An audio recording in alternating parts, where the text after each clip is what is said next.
Recording in progress. All right.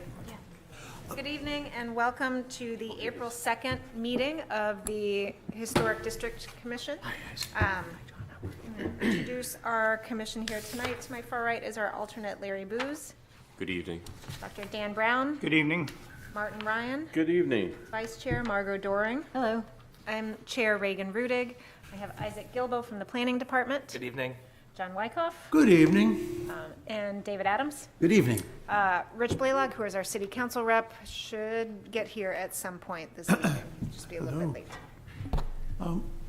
I would just like to ask our sound person, I think he's got our microphones really cranked up right now. I'm sure he's. They're that almost Sounds a- better. Seems to have adjusted. Everybody seems to have adjusted. It's okay. Okay, They want to hear you, John. it's all right. I can't hear you either, so. All right, so the board's action in these matters has been deemed to be quasi-judicial in nature. If any person believes any member of the board has a conflict of interest, that issue should be raised at this point or it will be deemed waived. All right, first on our agenda is the approval of minutes from last month's meeting, March 5th. Does anybody have any comments? There's just one typographical error, and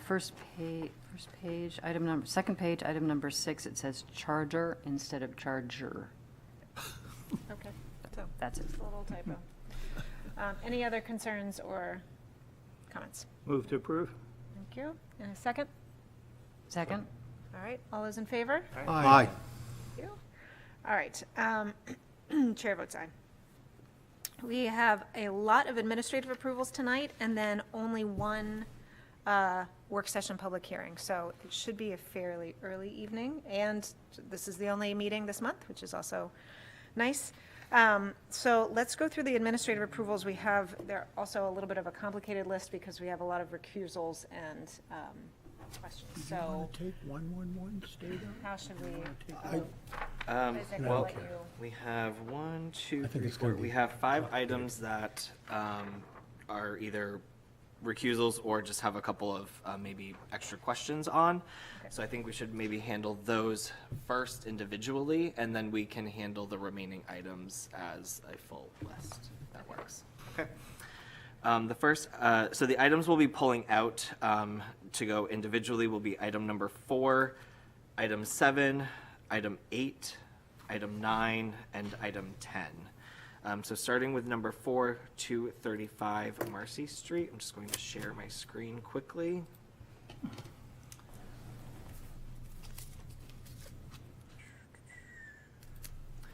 All right, and so we just have one recusal for this application, but the applicant here is seeking approval for changes to a previously approved design. They are looking to revise the rear addition and then also revise the window arrangements and swap out some double hung windows for casement windows, and that would be for egress reasons. So as we can see, here are all of our existing conditions. The top portion was what was previously approved at our meeting just a couple of months ago. So they've added one window to the top dormer, and they've also decreased the size of the rear addition at the entry point on the side.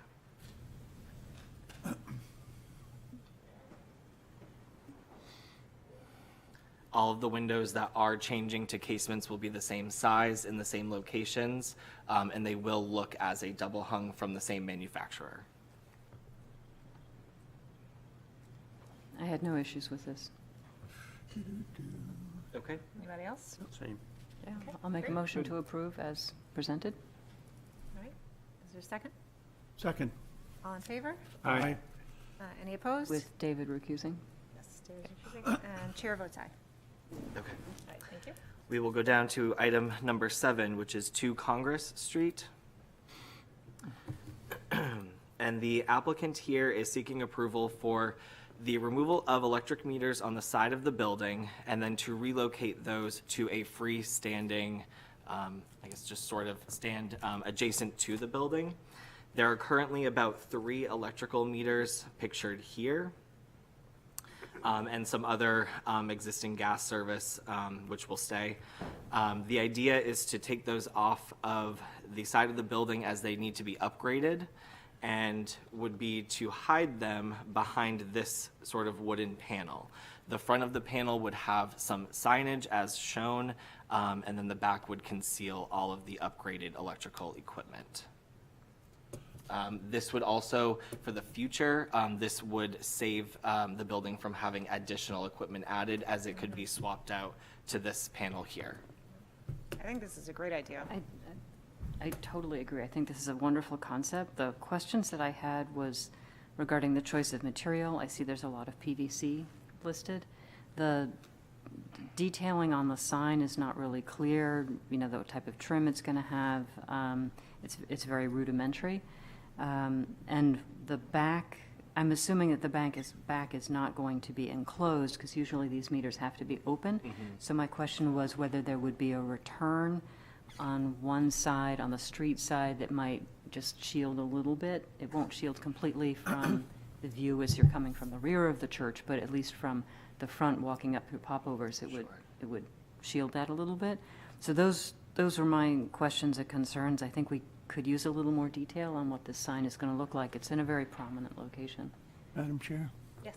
I would agree. That was the first thing that I looked at, is why not wrap the whole thing in a wider board, 1x8 or 1x, and that would obscure looking at these meters from walking up the Congress Street sidewalk, because, you know, that's one of the views. Yep. So if we could make that a stipulation, if everyone's in agreement, I think. I know the applicant is here. Might be worth it to maybe see if that's a possibility. I know that they are representing the church, so Of course, it's a possibility. Does the applicant want you to? guys want to maybe speak to some of those questions, or if you're okay with those changes? Hello, Clay Hales, San Mandalia Architects representing North Church. Yeah, we're fine with that. This was highly conceptual, just to get your general blessing on the concept, and we're fine with doing a return on the side. And PVC had been called out for maintenance purposes, but if you prefer wood, we can work with that. So it would be wonderful if you, I mean, I think in concept you have our full support. If you could come back with some detailing on the trim work, what kind of, you know, what the shapes will be. And I would certainly support PVC in the base to put the stand on, but perhaps the surround and the actual. Yep, would we be can do wood there. Okay, so would love to see some more details. Okay. I just have a quick question. Is this temporary, or is this, This would be permanent. and it's only a couple inches from the iron fence? Yeah, it's probably 6 or 8 inches off the fence.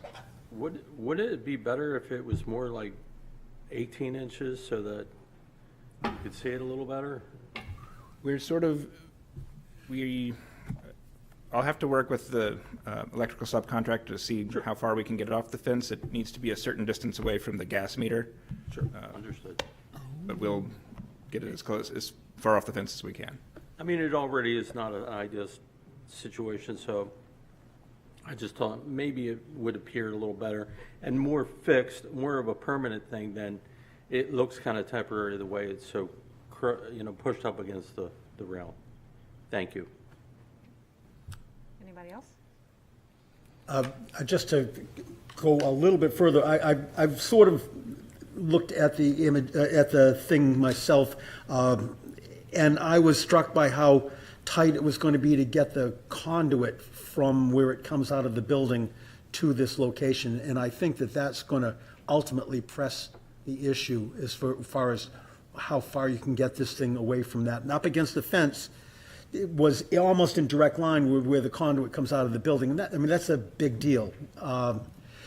And I guess I thought, looking at it, that its proximity to the fence sort of encouraged you a little bit to read the signage on the street side through the fence, rather than seeing it as something that was somehow in a cage further away. I kind of like that little bit of grittiness of having the signage right behind the fence, pressed up against it, so to speak. Anyway, I'm not following your argument, I guess. Yeah. Well, I guess we can allow the designers to figure out what might work best and give us your opinion when you bring forward some details. I suppose even removal or changing the fence could be considered as well. If the sign became, That's a historic fence. fence. yeah, I know. I'm just Yeah, suggesting it. I think we would much prefer to leave the fence intact. The signage was just a way to make this an attractive element. It's not something that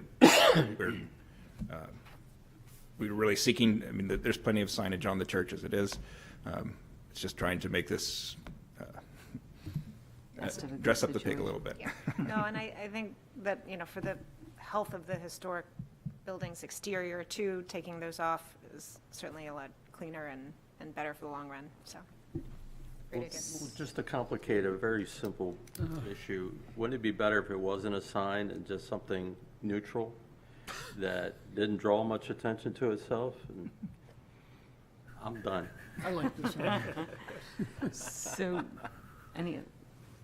I'll make a motion that we actually postpone this until next month so that the applicant has an opportunity to go through these details. Otherwise, we'll have too many questions or stipulations. Second. Okay, all in favor? Hi. Any opposed? Chair votes aye. All right, thank you. Thank you. Okay, that will bring us to the next item, number 8, which is 87 Market Street. Of course, this project is somewhat familiar. It was here last month. This is for the design of the surrounds for the HVAC as well as the roofing material. So I believe at our last meeting, we did sort of agree on the design of the surrounds. We did want to see a standing seam metal roof, which they have done for us here. Yep. With plenty of details for that as well. Any questions or concerns about that? That's good. Okay, that's good. Great. Can I get a motion to approve this one? So moved. Get a second? Second. All right. All those in favor? Hi. Any opposed? All right, chair votes aye. Okay, great. Moving on, item number 9 is 2 Atkinson Street. So this project, of course, had come to us maybe about a year and a half ago. They were proposing to raise the structure itself, do a new foundation, and then along with that, there is some work that they're proposing to do now that that has settled. Part of that work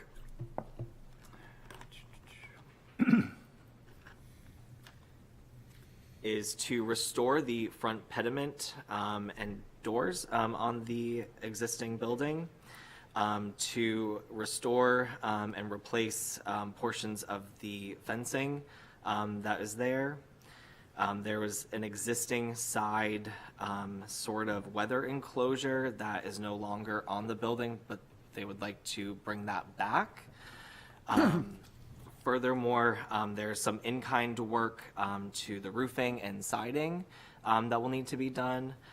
A third chimney that used to exist on the structure that is no longer there is proposed to be returned back to the structure in the exact, dimensions and form that it was in originally. And then on the rear, they are proposing to add an accessible handrail and ramp system for the structure. As part of the raising for, of course, future water events, there are proposed wells for the basement windows and then venting for water as it may come in or recede. So lots of changes. A lot of it is in kind. They just happen to have it on the plan. And then, of course, majority of the work is trying to bring back some of the elements that have been lost over time.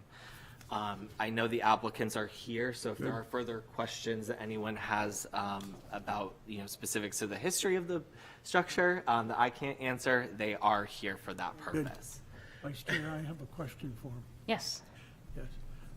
So we're restoring, excuse me, go ahead and introduce yourself. Rodney Rowland, Director of Environmental Sustainability for Strawberry Bank.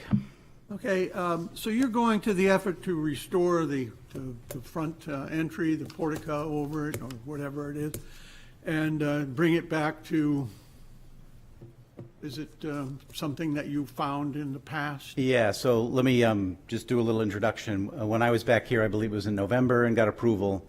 At that point, given the research that we had done, we were targeting a time of significance or an interpretation date of the 1950s. And I brought to you at that time the Habs photos, which are right there, and we thought that the Habs photos were from the 1950s. So this was our documentation, and this was the appearance that we were asking approval for back then. Fast forward to now, we've done significant more research on the structure and the families that live there.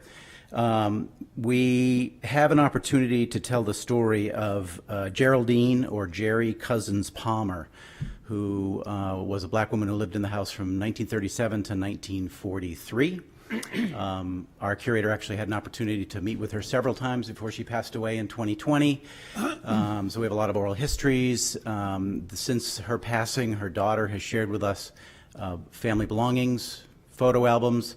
So we have an incredible picture of this woman's life in the house with her parents. And so we would like to change the period of interpretation to those dates. Given that these are too late for that, we looked for an image that would help us with what the house looked like in that period, the mid to late 30s. So if you go to the front cover, Isaac, please. Yeah. This image you're about to see is in the Portsmouth Athenaeum's collection from the Arthur Harriman in and around Old Portsmouth Historic Facts and Shrines. It's in an unpublished manuscript, which leads us to believe that it's about 1935 when the book was published. And so this is the image that we're trying to get the house back to at this point. So the overhangs that were there went away for the period pediment you see on the front door, for example. Okay, so here's my question. I can understand what you're doing on the inside as far as setting a time period, as you have done with a few other properties. What I don't understand, being the visibility of this house from the perimeter, and that why do you think it's right to change all the doors to this 1930s door, which I could tell you, you'll be able to find quite a few of those doors either at a used shop or in the dumpster at the Public Works Department. This door, I myself have taken this door out many times. So what I'm saying is, what does this door have to do with telling the story of the people that lived inside the house? And isn't it more important as a restoration that you make the outside of the house more appropriate to all the other houses? That's my question. Great question. Unfortunately, you have to think of Strawberry Bank as a tourist destination. We tell the history of Strawberry Bank, the 9-acre site, and we tell the history and the stories of the people that lived in these homes. So if you're a visitor to our area and you come to the front of this building and you see, let's say, a federal pediment, and then we tell the story of a woman who lived there in the 1930s, it's very confusing. We need to have a consistent story. When the woman lived in this house, this is the way it looked. This is the way it was. And we have this photo documentation to show us, and each of those things has a story. It's part of the story. The weather enclosure was put there for a reason. It's part of the story. Unfortunately, this building was vastly changed by the gentleman who owned it in the 1950s. And we found it was actually a building permit a notice in the Herald from August of 1952, when the changes were made to the structure that added the back porch, they changed some doors, they put the overhangs over the front and side doors. So that's the 1950s. They wouldn't have existed when Jerry Palmer even lived there. So we don't want to do that. We need to be very consistent and really tell the story. I understand what you're saying, believe me. Okay. How far are you going to take this? Are you going to have the paint, are you going to leave the paint very rough on the outside of the house? No, it was too far gone to do that. Okay. That's really telling the story, though. They couldn't afford to paint their house. It is. True. Okay, I'll leave it to somebody else. Any other questions? Rodney, I had one. The fencing that you're putting on the sides is not showing in the historic photos. So can you tell us why you're putting fencing in front of the weather enclosure? Yes, right there. So basically what the building has now, it's had for years, is that typical solid board Portsmouth fencing with a decorative cap. So we're going to keep that on the left.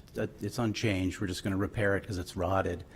On the right, we're going to mimic that style, but we, like the North Church is doing, we need to hide the meter bank that's going to be on the other side of it. So we're hiding the meter bank between the fence on the street side and the weather enclosure on the inside of Strawberry Bank. So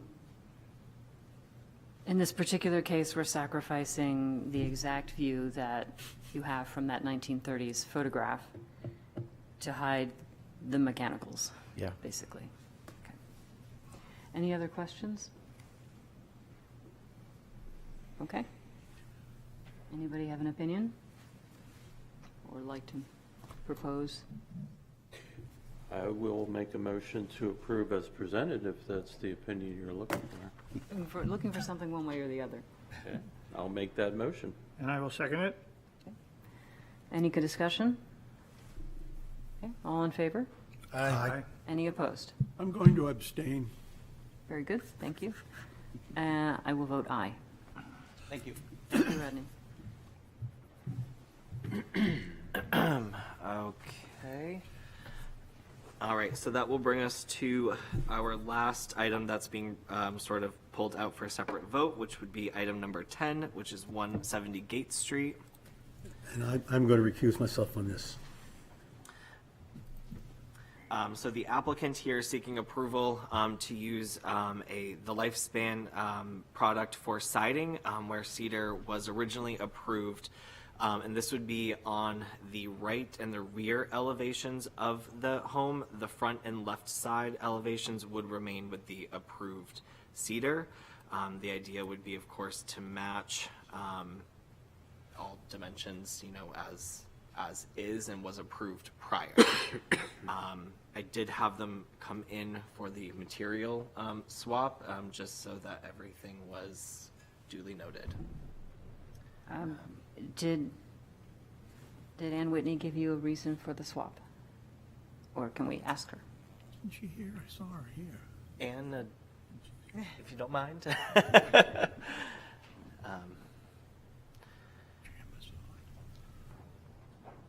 Good evening, Ann Whitney, the architect for the project. I didn't hear your question. Why swapping the materials?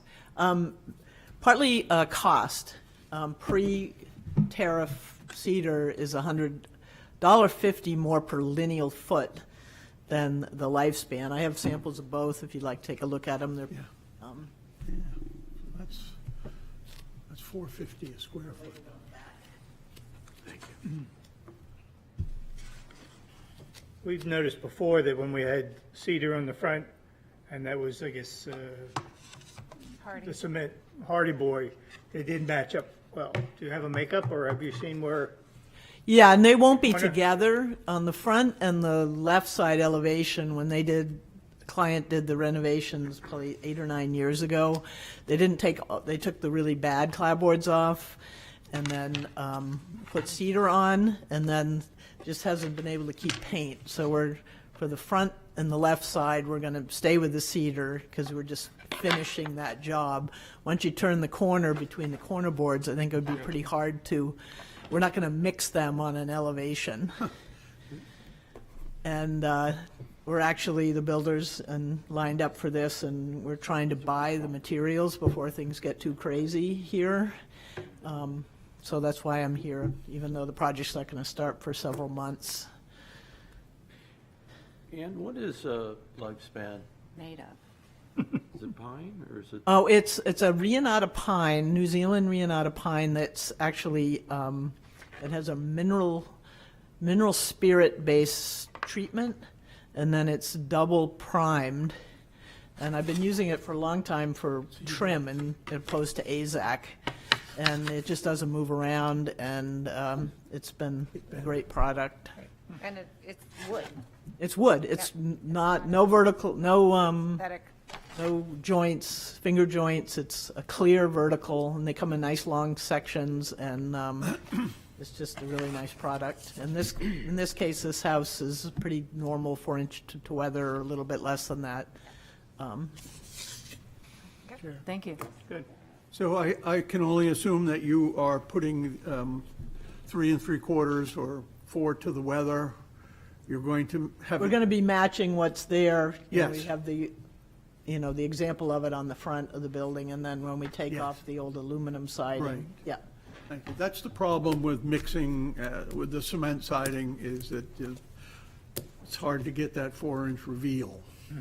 Right, and it, also you have to have the joints in between. You have to leave a little bit of a Oh, gap. I know, and they do expand and contract. Also, this would be face nailed, wouldn't it? I think so, yeah. Yeah, just Yeah. like regular clapboard. Just like regular, it'll go up just like the cedar, but it's just, So essentially, it is a regular clapboard. it's a wooden regular clapboard. 5.5-inch clapboard. Yes. Right, It's okay. Just, yep, right there. Thank you. Okay. I wasn't sure, thank you, everybody, for that education. All right.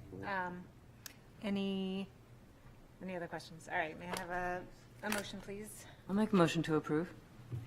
I'll second. Okay, all in favor? Aye. Any opposed? Mr. Adams is recused. Chair votes aye. Chair, I would think in the future that we should think about this type of clapboard. It's in kind because it's wooden. Wood. The profile's the same, if not a little bit sharper than the cedar clapboards, which have more of a rounded edge at the thick end. So I would tend to think that this should be exempt from our review. That's my opinion. In the future, Yeah. if It's a wood. that's the case. They were virtually identical. All right, very good. All right. All right. Any other? Nope. So we've completed the 5 items that were pulled out for recusals or additional questions. We will start with our list up at the top with item number 1, which is 11 Sheaf Street. So the applicant here, they have recently purchased the property. They are doing an interior renovation that they're taking over from the previous owners. Part of the renovation and part of their plans is a kitchen remodel, which would take place in the back corner of the property. In order to get the kitchen design and layout the way that they would prefer, it would have them remove these 2 first floor windows on the rear side of the structure, which is facing Custom House Lane. They are looking to do just a hard or hand pressed brick and then a high lime mortar. I don't know, is this a chair or to you? Or either. So my opinion is that, this might have to be completed for this kitchen. Kitchens last 15 years now. It's the first thing people do. They buy $1 million house, they put a new kitchen in it.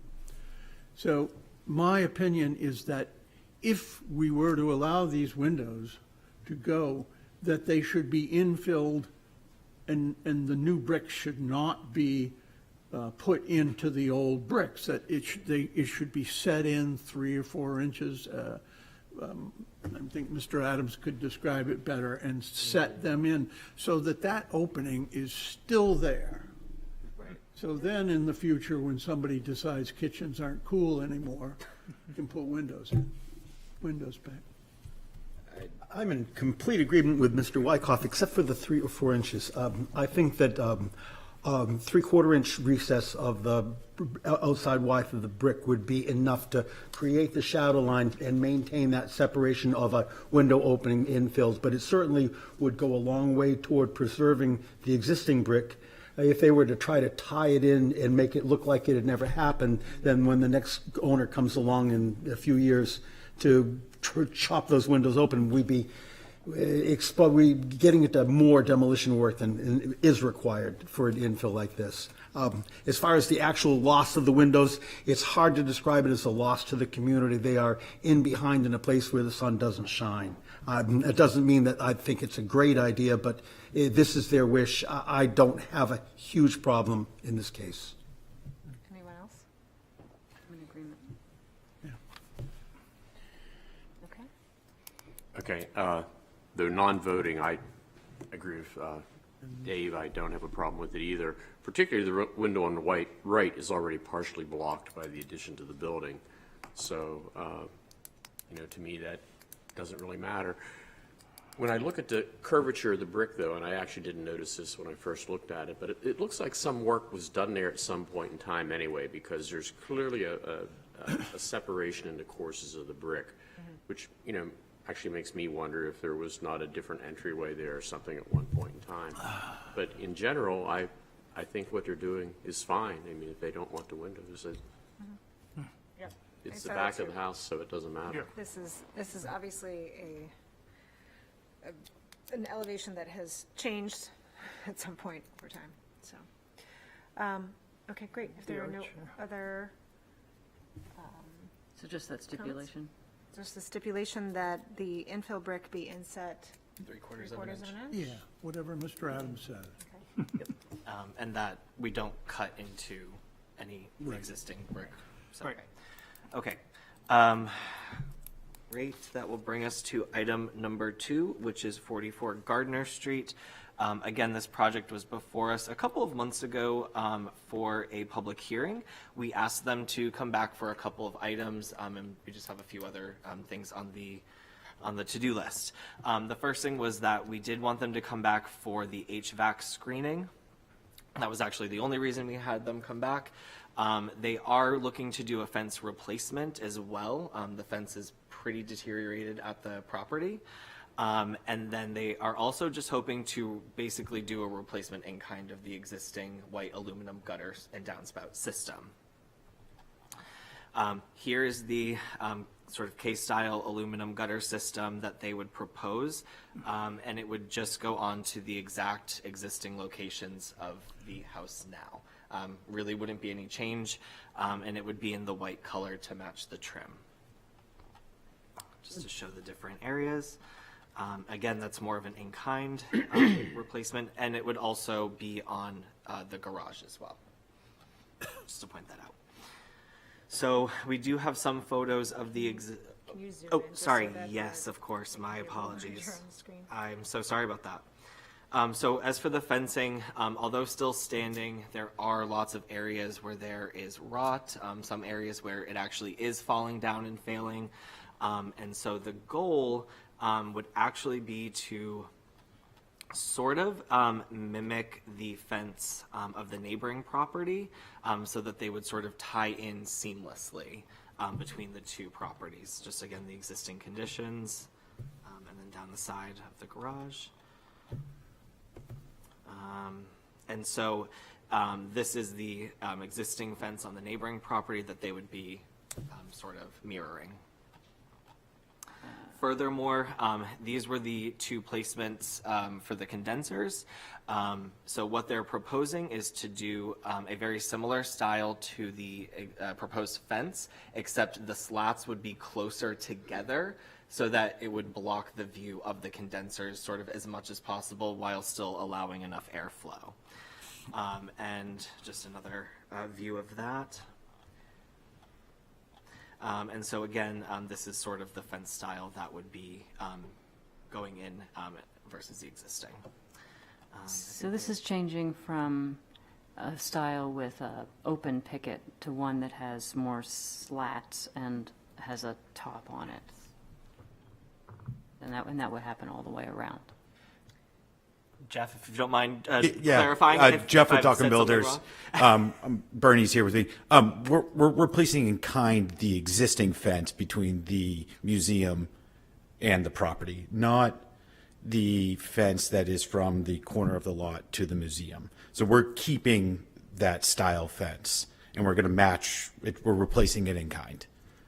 Okay, so there's no style change anyway. No style change. And then we're going to keep, the only style change is that with the screening, I think we're going to 42 or 48 inches just to get above the condensers. And I think we're going to like a 3/4 inch reveal on the slats. So I heard that and I just wanted to correct that. Thank you. And just to throw, these would be the heights for the condenser fences, so that would completely screen to the top of those. Great. Great. Any comments or concerns, questions? Seems like a well-thought-out application. Wood material for the fence as well, just to clarify. Let's keep going. Okay, great. So item number 3 brings us to 765 Middle Street. This project, again, has been before us a couple of times for just very, very minor revisions. The particular revision here would just be swapping out approved double hung windows for casement style windows. Those would have the double hung lock rail. Again, that's for egress. So those windows essentially would look the exact same, same manufacturer, same location, same size. It's just the different type of window. For the firemen. And those are called out. What's the brand window? Do we know? Let me see if that's here. I know that was part of the approval. It looks like Jen might be able to just quickly clarify for us. Thank you, Jen. Jen Ramsey with Soma Studios. They're Marvin windows. Is the center rail, is it accented? The center rail that makes it look like a double hung window? Meaning, is it the same, like offset? Like, do you have a shadow line? Is it offset?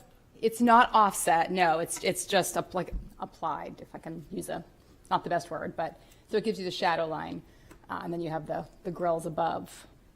But it is a 2-inch shadow line? Yes, it's Yeah. a thicker grill or break in the window. Yes.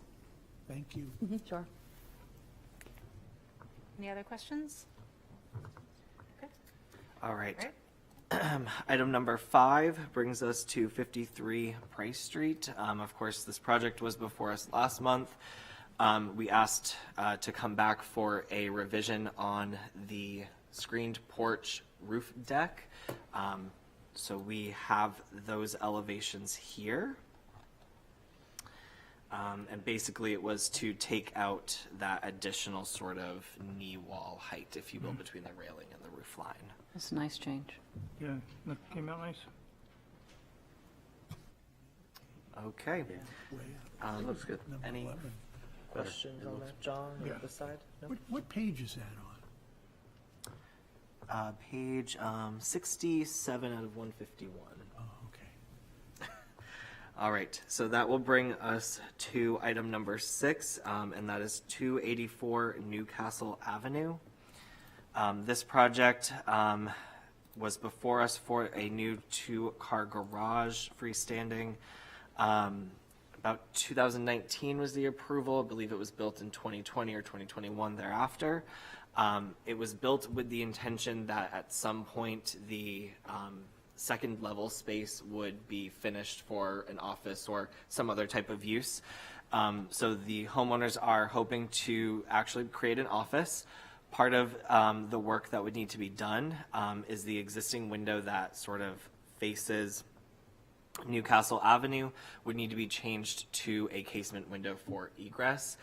They have proposed to go with a Harvey window. The other additions would be 2 Velux skylights to get more natural light through the ceiling. And those are depicted here on the sort of right side elevation of the garage. And lastly, they would need to have an exterior door to go in the rear to head upstairs. They've proposed to match the existing therma-through door that is on the side for pedestrian access to the garage now, as well as using the existing light, or the same type of light fixture for that entrance as well. Sorry, Isaac, the window you mentioned, is it Marvin or is it Harvey? I believe that the existing is Marvin. That was what was on the original plan set from back in 2019. In the administrative approval application, I did see that there was a clarification that it was proposed for a Harvey to be its replacement. Harveys are usually not wood, so did I miss the specifications? Unless- I mean, maybe they have wood ones, I just usually see them as, Yeah, that wasn't entirely clear. So I guess what we could do is we could maybe continue to next month and just get a clarification and a spec for that. Can I ask, what is yes, the notes on the application say Marvin clad ultimate casement. yeah. I guess, do you have a concern between that and the Harvey windows that they? Only that we know whether we're getting a vinyl window or we're getting a nice Marvin wood or some other type clad window. Yes, and I do see that now. In the actual application that was submitted, just in the description, it said a Harvey window, so that's why I changed it.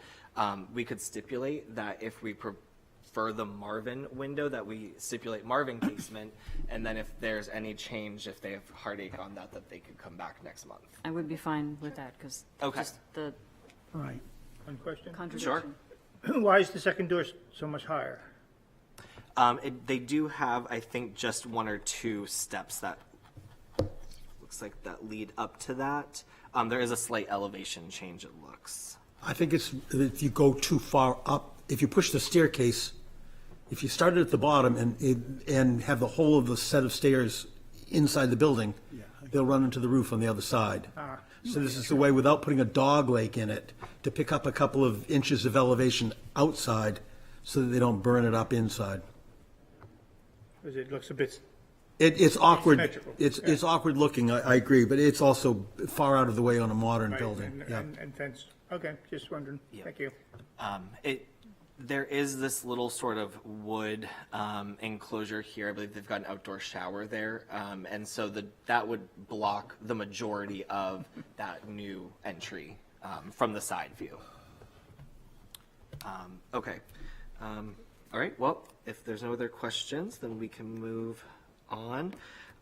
So our next item on our list would be item number 11, which is 111 State Street. So I know, of course, this project has been before us a few times.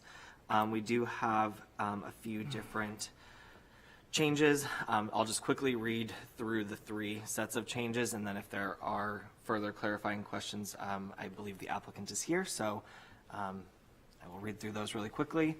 So on the Sheaf Street side, there are a total of 5 revisions. A is the vertical trim piece is omitted at the wall below the gable valley. B, the window at the gable valley changed from a 1/1 to 9/3. C, replace crown molding on rear gable and rake fascias with a 1x2 trim. Item D, the freeze trim was omitted under the gable returns. Item E, eave at east shed dormer was raised 7 inches and the wall pushed forward 4 inches. Moving on to the second set would be the State Street side. Item A would be the main entry door side lights are glass instead of wood panel. Item B, the gable dormer trim is wider than what was originally approved.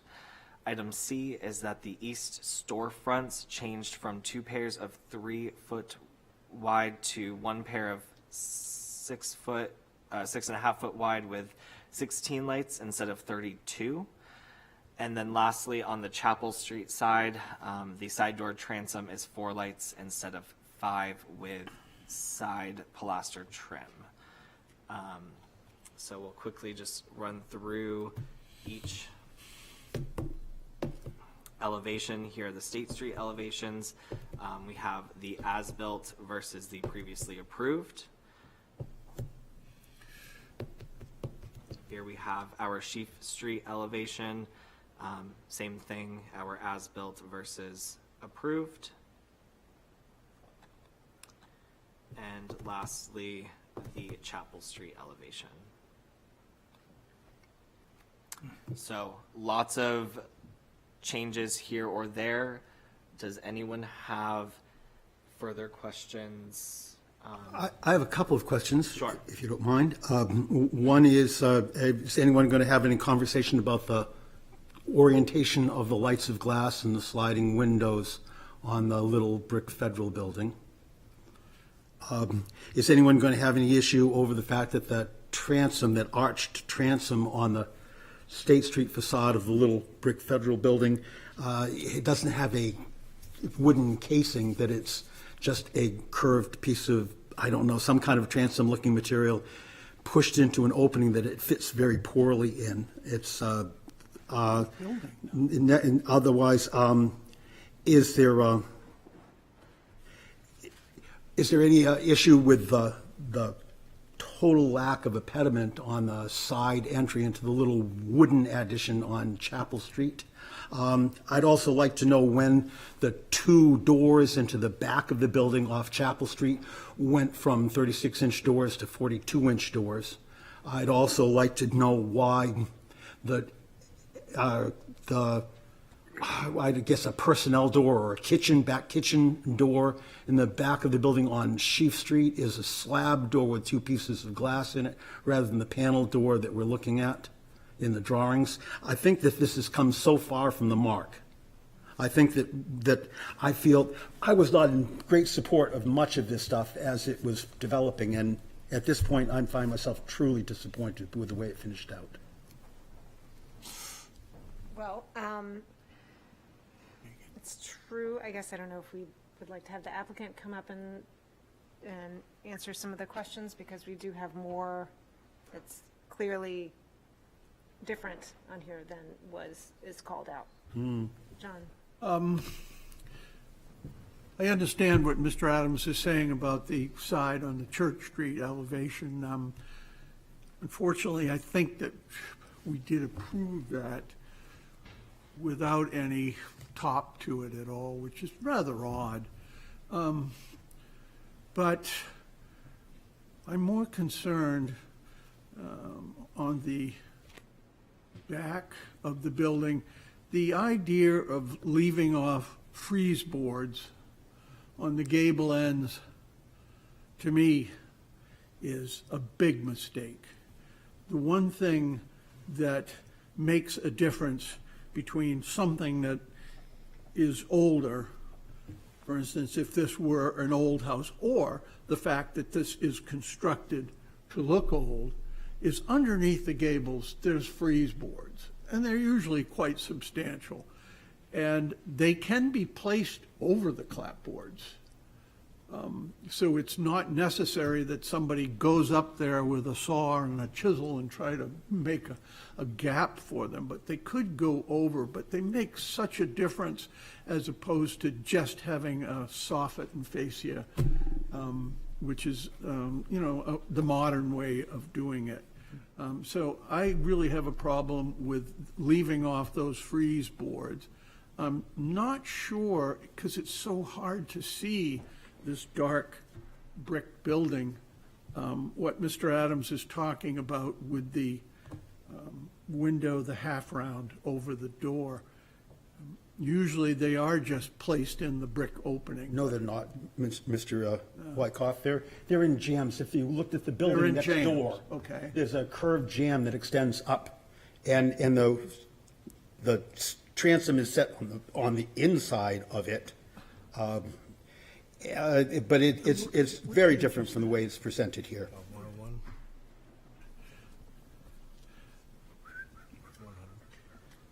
Mr. Wyckoff? Yes. Any, all right, any other Trying to find questions? Well, the thing that I don't get is, it's kind of like, okay, we have this previously approved, this is what the board approved, but then this is what they built. So it kind of feels a little bit like, well, this is what we wanted to do versus this is what you were approved to do. And I agree with both Mr. Adams and Mr. Wyckoff regarding the doors and the windows. It's significantly different than what was previously approved. And it doesn't make it bad looking at all. It just begs the question, why did they do it? And that's what I don't understand. I mean, I think we run into this situation very often, Yeah. because, especially with these larger projects, because there are so many different people working on them. It's not an excuse, but it happens. Oh, yeah, no, I understand that, yeah. So They make decisions. yes. The I'm sure they workers. make decisions on the fly. But I don't know if we want to have architect, Ms. Kozak, come up and talk, see if there are any of these situations that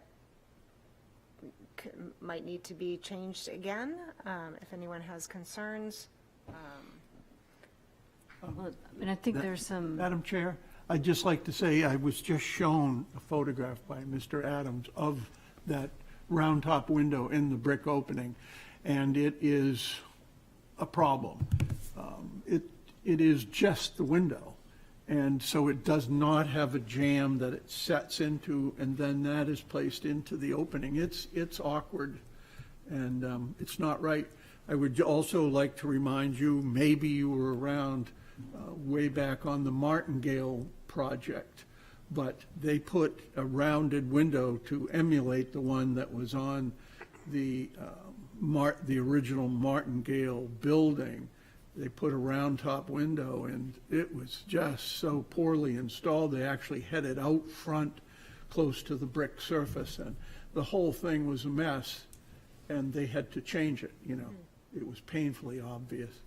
So that's my. So we're Madam Chair, one more little thing is I'm not very skilled at running through the computer drive plans and the myriad of meetings that we had over this building, but I just don't understand how we ended up with textured cement board siding on the building.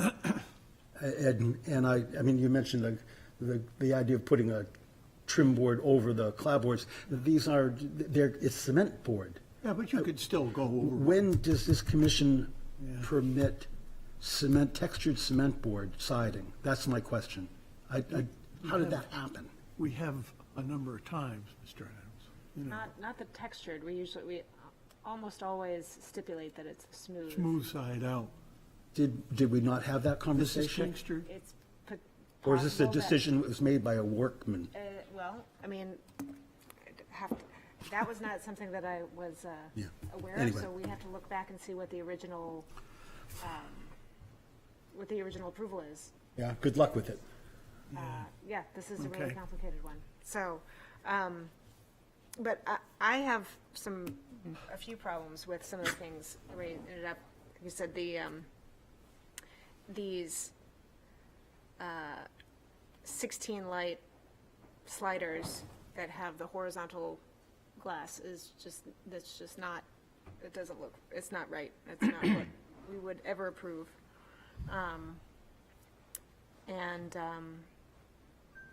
So it seems like we've got a list growing here of things that are not appropriate or not acceptable with these changes. So let's, want to pull it somehow? well, certainly, yeah. Basically, this should be pulled, this should not be in administrative approvals. This is not an easy peasy thing here. It's not. So moved? Is that a word, Normally- easy peasy? It is Yeah. now. Normally, small changes to a big project like this would be fine for an administrative approval, but I think this is too problematic. So, Agreed. yeah. So if we want to pull this one and ask for a separate public hearing for next month on all these changes, Yeah. How do we do that? can I have a motion? I'll make the motion. Good for you. And I'll second it.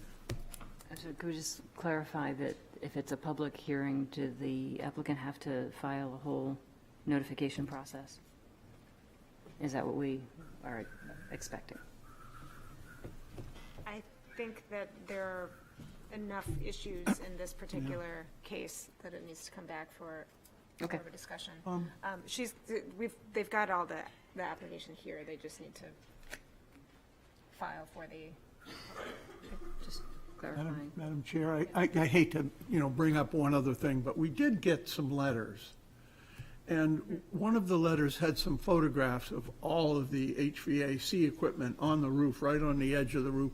Now, we usually, when we get up there on the roofs, if they're visible like that, I mean, there's been many projects that have a screening around the roof, 6 feet tall. There have been some buildings that are purposely designed screenings. I'm thinking of the Provident Bank, and tried to put most everything into that. And then all of a sudden, this one, we have, looking over Church Street, a number of units. they're very visible. This will give them an opportunity to maybe clean that up a little bit. Yeah. In response to some of the public comments from neighbors. Yeah. Okay. Okay. Have we voted? No, we have not, but I will call for a vote now. All in favor? Aye. Any opposed? Chair votes aye. Thank you. If there are any questions or concerns, chat with Isaac about that. Thanks. Okay, so,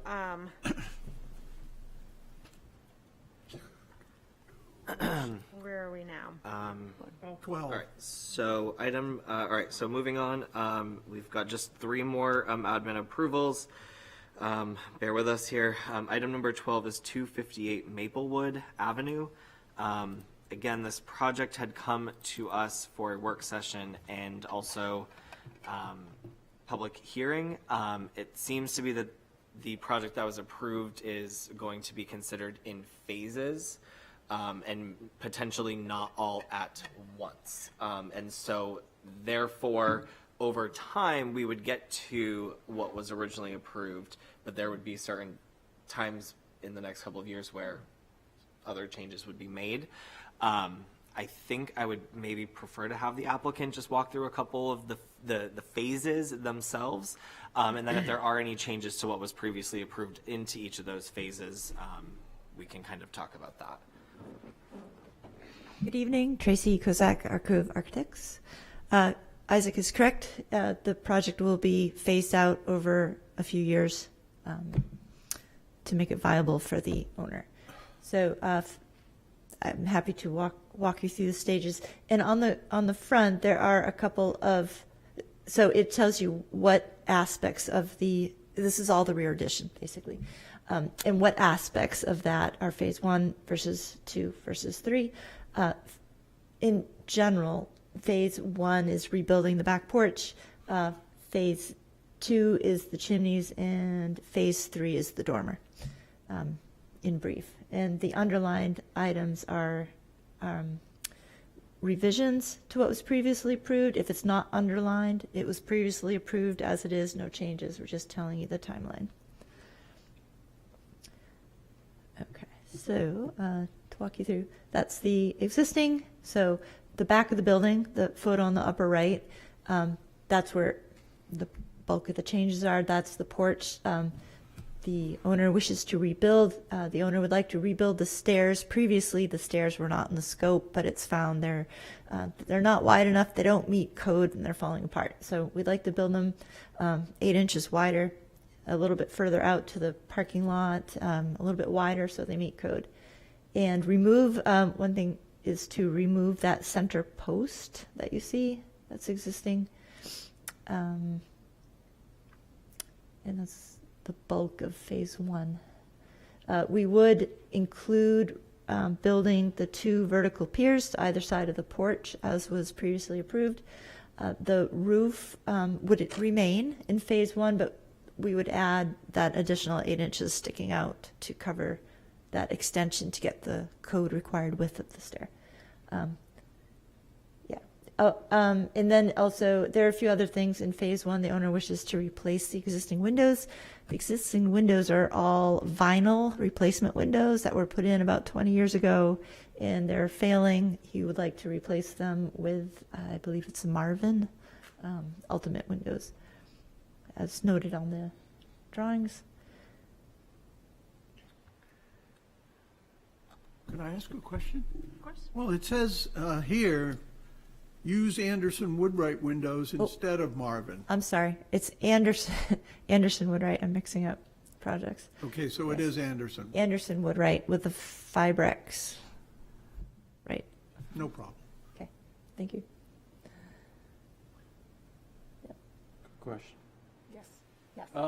It sounds like you're not changing any of the design features. You're just doing it at a different rate of time. Now, I've been phasing my house for the last 25 years.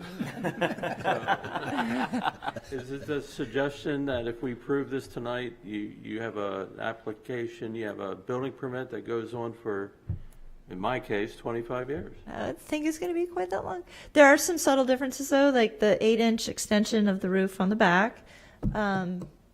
The chimney bishop caps previously had been approved in full dimension 4x8 bricks. We'd like to build a wood substructure and with cement parging in thin brick, just because it will be rebuilt underneath as wood, and creating these heavy full brick bishop caps on the wood structure doesn't really work. So Is that a change where did we approve rebuilding of the chimneys was already previously approved. Okay. Rebuilding the bishop's caps was already previously approved. This change is only the bishop caps. Instead of a 4-inch thick brick, it would be thin brick with parging, like a stucco parging, which was often seen on the tops of bishop's caps. They'd cover it with stucco and grout.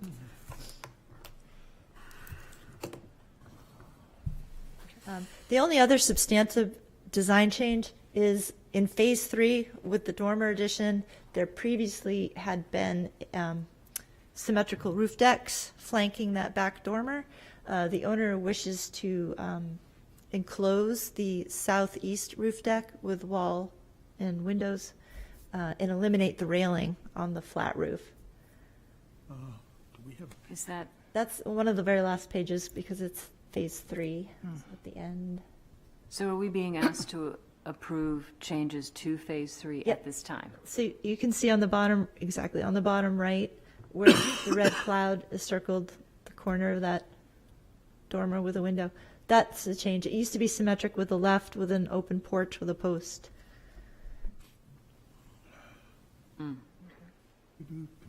Other than that, the design is the same.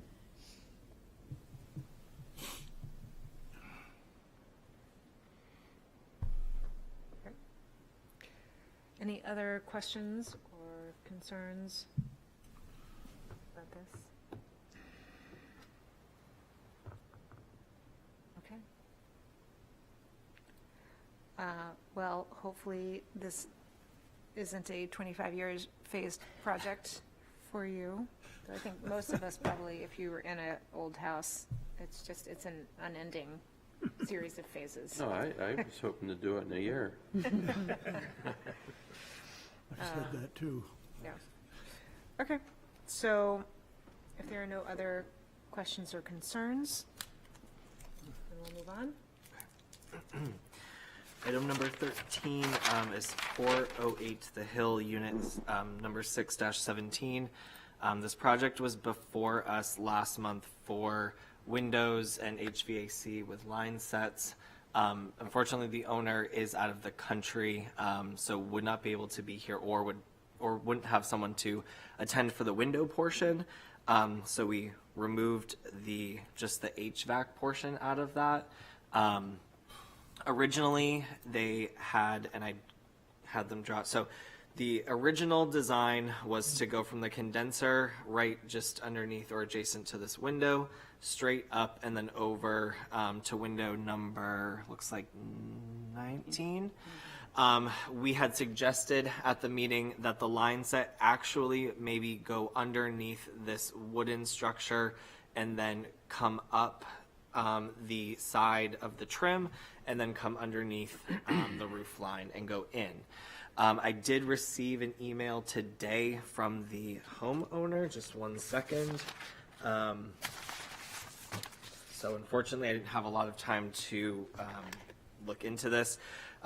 They had mentioned that when they had shown this design to the HVAC installer, that they would not be able to clear the gas metering that's underneath this little wooden structure. The AC installer suggested that the original line set would be sort of the easiest way to get up to the second floor. So there's no change. So in effect, there would be no change, as they're claiming that the proposal that we decided on would not be Going to be feasible. yes. Okay.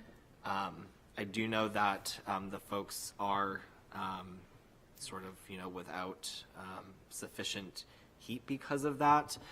So I'm not sure if there's another option we could try to give them for placement.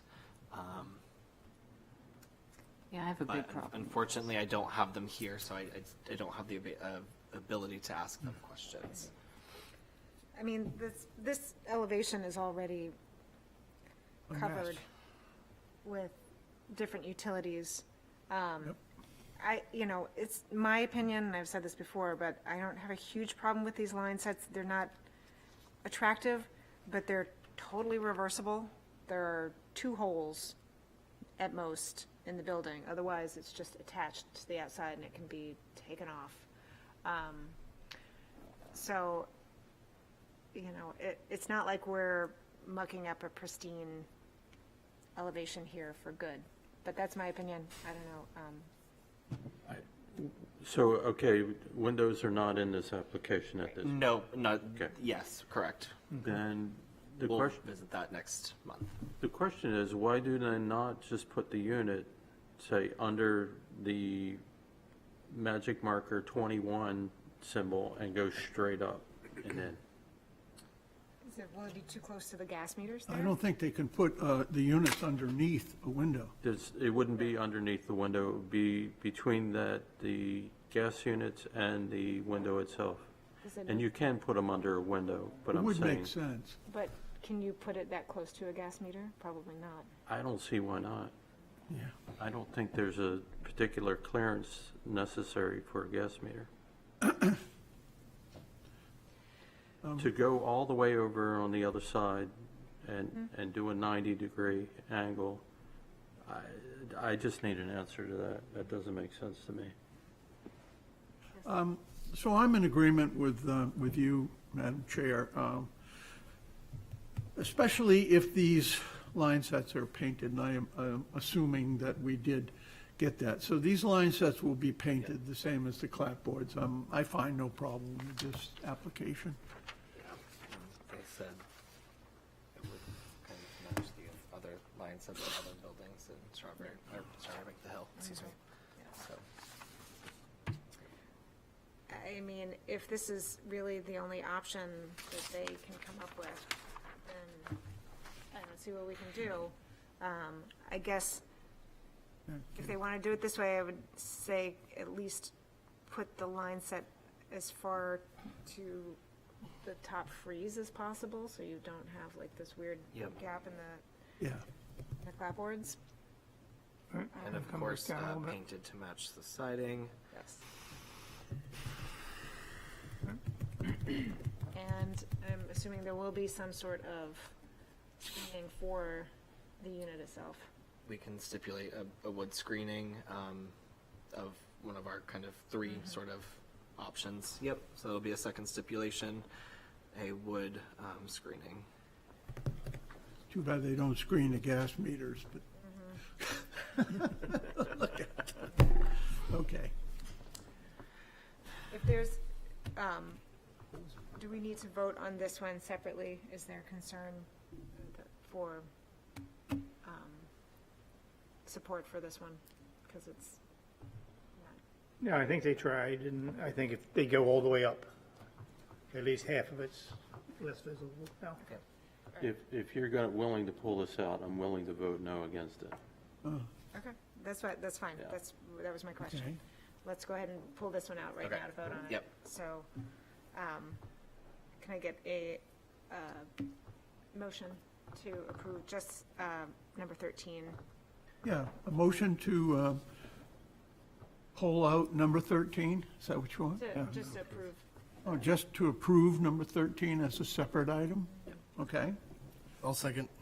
With the stipulations that, The line set runs to as close to the top of the freeze board as possible, that it'll be painted to match the siding, and then the second stipulation would be wood screening around the condenser unit. Very good. Very good. Second, then. all right, all in favor of that one? Aye. Aye. Any opposed? Opposed? 3 opposed. Chair votes aye. Okay, thank you. Okay, last administrative approval item for the evening. This application is at 38 Whidden Street. So the applicant here is looking to replace 2 existing windows and then add 1 new window. So the one window to be replaced that is more visible is this window here. I believe that this was a replacement window at some point, or just not an existing window, as it's a different size and of course different grill pattern than the rest. So that would be the window there, a better shot.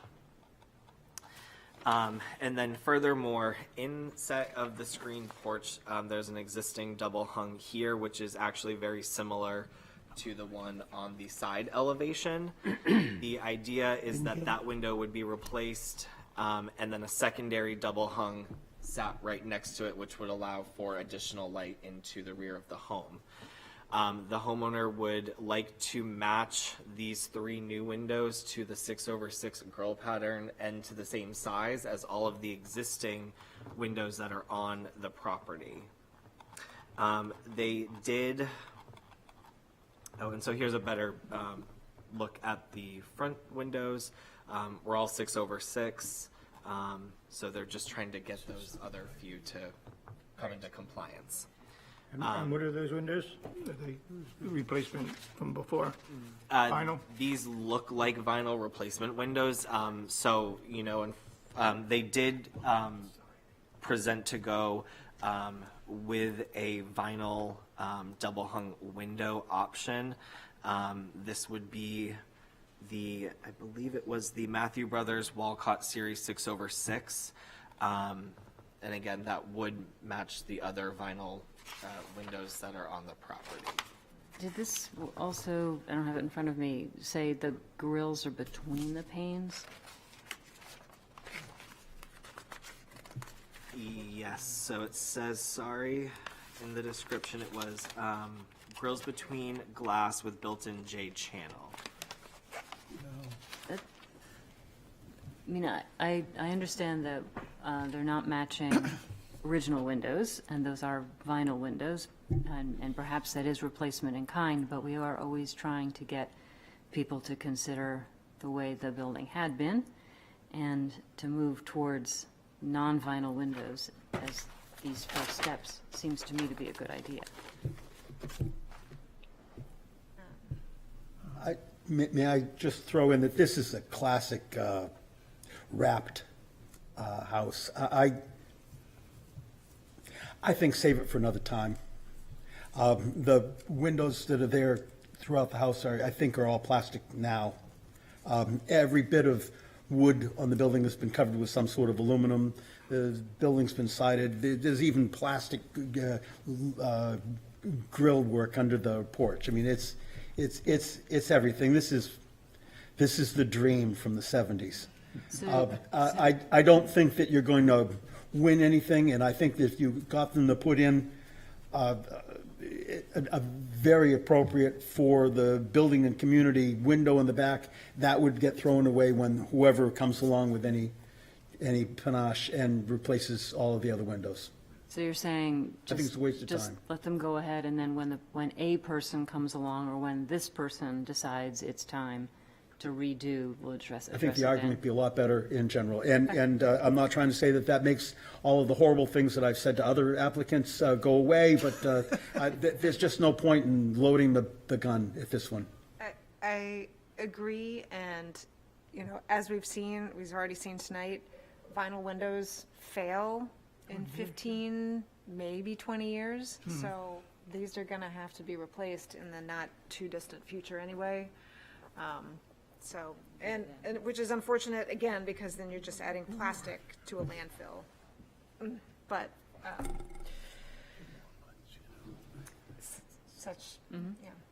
that's what it is, so. I can accept Well, to that give argument. a little more ammunition to Counselor Adams' position, when you look at the front of the building, you know, it is totally wrapped, and I faced this on our own house, but if you look at the windowsills, the sills have been hacked off and covered with aluminum. So I totally agree, you're not going to gain anything by, you know, insisting on a wood window because there's not even a sill there. They've been hacked off. In our case, we went through and rebuilt sills on, I don't even want to count how many windows, but Well, hopefully there's more intact underneath all the wrapping. One day will be revealed. Okay, so that one, there were no stipulations on that one, then we're gonna just let it go. Yep. Okay, great. So, this is complicated.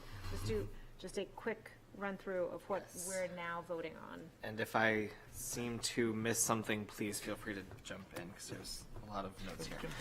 Okay, so we had so the items that were kind of pooled together would be item number 1, 11 Sheaf Street.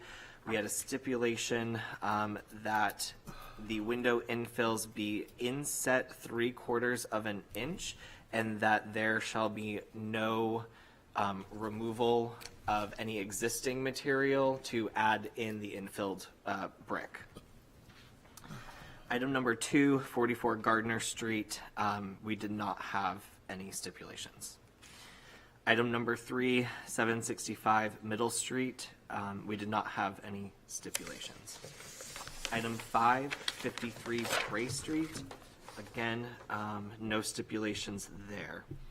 Item 6, 284 Newcastle Avenue, we stipulated that the applicant move forward with a Marvin window.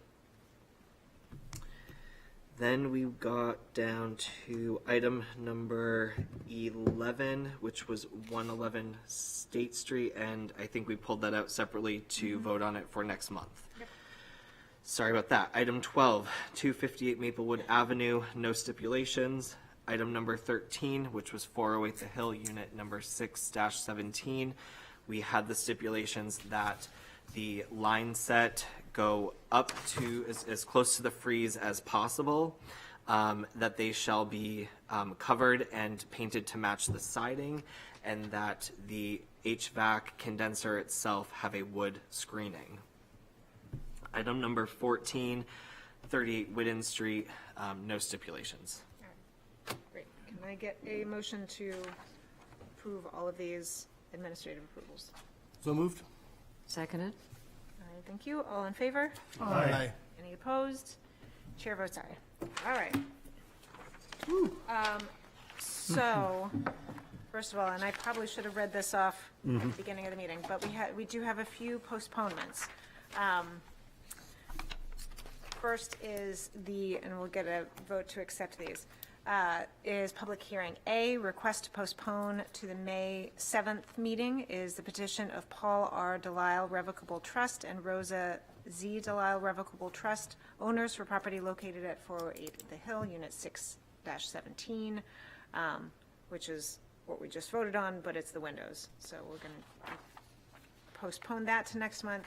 The next one is public hearing, new business 1, the petition of Black Heritage Trail of New Hampshire, Inc., owner for property located at 222 Court Street. And then the work session requested by PNF Trust of 2013, owner for property located at 266 to 278 State Street and 84 Pleasant Street. all of those are requesting to be postponed to next month. So can I get a motion for that? So moved? Second. All in favor? Aye. All right. Any opposed? Chair votes aye. All right.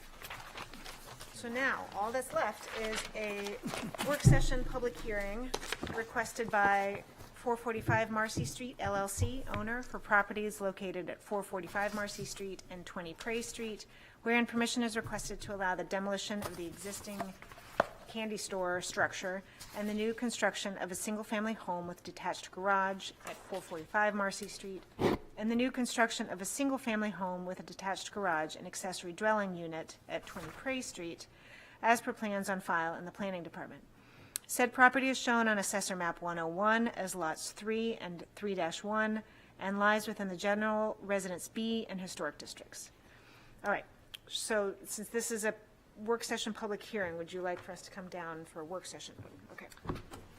Just for the record, that for this particular meeting, the accessory dwelling unit on the 20 Prey Street lot has been removed from the description of work. So, as you saw in the plans, but I just wanted to have that on record as well. So it has been removed.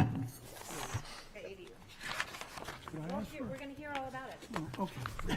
I just want a clarification whether all these complaints about the water on the property has anything to do with us. Well, it's being taken care of both in their design, so they've elevated the structures to meet what they need to for FEMA. for them. And they've also will have to get a shoreland permit, I believe, from NHD.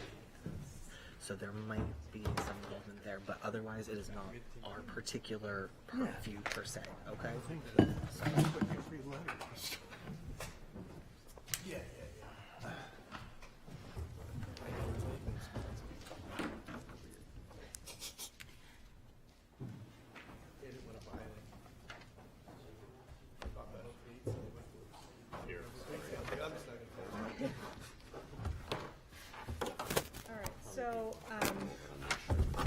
So one thing I know, we submitted 2 packets, the original full packet and then supplement. Oh, we can't hear you. I don't know if. We gotta anyone move in the booth- microphones around. Thank you. We submitted 2 packages, the full Here. package of 28 pages and then the 6-page supplement. All So right, I don't know if anyone in the booth can turn it up in the room, I suppose. Tracy, I had. can you hear me? I Hello? got Hello? I only got the supplemental one in your email on Friday. You had They're- only they're given me both the on- supplemental package, I believe. Okay. It was because it was only like like you said, like a 6 or 7 page one. Right, that's the supplement. That's good. Yeah, that's what. When was the first one? That was on March 14th. That's on Viewpoint Cloud. Okay, I did not. These cords are too short. That. It might be that so are you saying we only have the supplement and not the full? The one that's posted online right now is the supplement, but it's not the full package. Yeah, because when I asked for the update on Friday, all I got was that one back, so I assumed that was what we were putting together. Yeah, it's 2 separate documents. Okay.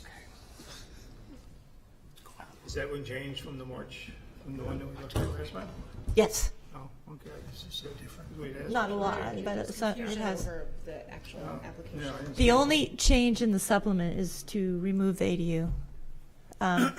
But again, it's just the 6 pages with the ADU views, so it doesn't include anything on 445 Marcy at all. I was wondering about that. Yeah. Yeah. So the ADU is like gone. We're separating it into a separate application. Okay. It will still come forth, but it will be its own independent application. Okay. So we don't have, what we're saying is we don't have the full application in front of us to consider at this moment. I'm sorry. Come up front here. You guys. I'm sorry. Can. So Listening. there is a lot of public here. We are going to can sit have on our here. discussion, our Sure, I'll sit down. I think the biggest problem Barbara, that you're I'm, missing is the. I'm sorry, we're not going to have you sit down at this Oh, table. okay. Move back. I'll just- Just be closer. You can bring your chairs Well, up. what I would just say is I think the problem is we're getting kind of an echo back there, and you're not realizing that, and that's what's making it hard. We can't, yeah, and I don't know what the sound people in the back There are is a able TV as to well in the do. lobby that plays it. We'll you can try hear it clear, and that's all. speak as loud and clearly as we can. This does come up if you want to pass it around. It's okay. The point here is to have a My Jack Parr. discussion, a work session here, which we might now have trouble with if we don't have the full application in front of us to consider. We will have our discussion and have our comments, and then we will ask for a brief, please, public comment on just the work session, understanding that we're still in work session mode. We'll decide if we want to go to public hearing, but it sounds like it might not be tonight if we don't have the full application. Okay, so it sounds like you haven't seen the full application. I do have it here on a tablet. You can pass it around. I know that's not giving you any time to review it, but I would like to at least get some feedback while we're here on what we've put together. It's a very thorough package. It's 28 pages of details and renderings. Let's see. I can summarize the updates if you'd like. And then just in general for process, I would ask that we continue this work session tonight. The owner is available tonight with any questions, if we need any input. And then I would ask that we schedule the public hearing as soon as possible. Okay. And with any feedback you may have tonight. So based on feedback from our last meeting, what did we do? All right. I would like to clarify the candy shop. Our goal is not to demolish it. We've received various inquiries and interest in relocating it intact. So it came from somewhere else, and that the goal is to have it stay intact in its next location. The changes for 440, we'll do each lot separately because they are separate lots. On 445 Marcy, the house was moved further back from Prey Street to allow room for the existing butternut trees. An arborist did come out on site, so that is now Saved. the intent is to save as many trees as possible. We moved it 10 feet further back than it was. You can, I think, Isaac, go to the next page. There's at least the site plan. Yep, the site plan, that is current. So on the Marcy Street house, you can see the setback, and it is oriented to Marcy Street, not Prey. We cut out a section of the rear corner of the southeast corner. Because we moved the house further back, it was interfering with the driveway, so it is cut back a little bit. You'll see that in more detail on the Marcy Street plans. We did a lot of work detailing the paneling and the trim above the bay windows. We added raised paneling above and below the bay windows on both buildings. We added a lot of trim detail, materials, information, cut sheets, gutters, light fixtures, fencing. We removed the stone terrace in the backyard, and it will be sloped lawn and plantings and garden. That's the summary on Marcy Street. On Prey Street, the revision, obviously, we're separating out the ADU. We lowered the front roof eave along Prey Street, And we, pretty significantly, this allowed us to reduce the heavy trim above the bay windows, which was an item of concern. We added bracket detailing, which I really like this. I want to show this detail to you, if I can get to it. It's actually in this package as well, I think. You'll see it in the renderings. That's the back. So that's how the Prey Street project looks from Partridge Street without the ADU. You can see the garage to the right. And and on the left, you can see the Marcy Street house and that little notch in the back corner. And if you go to the next page,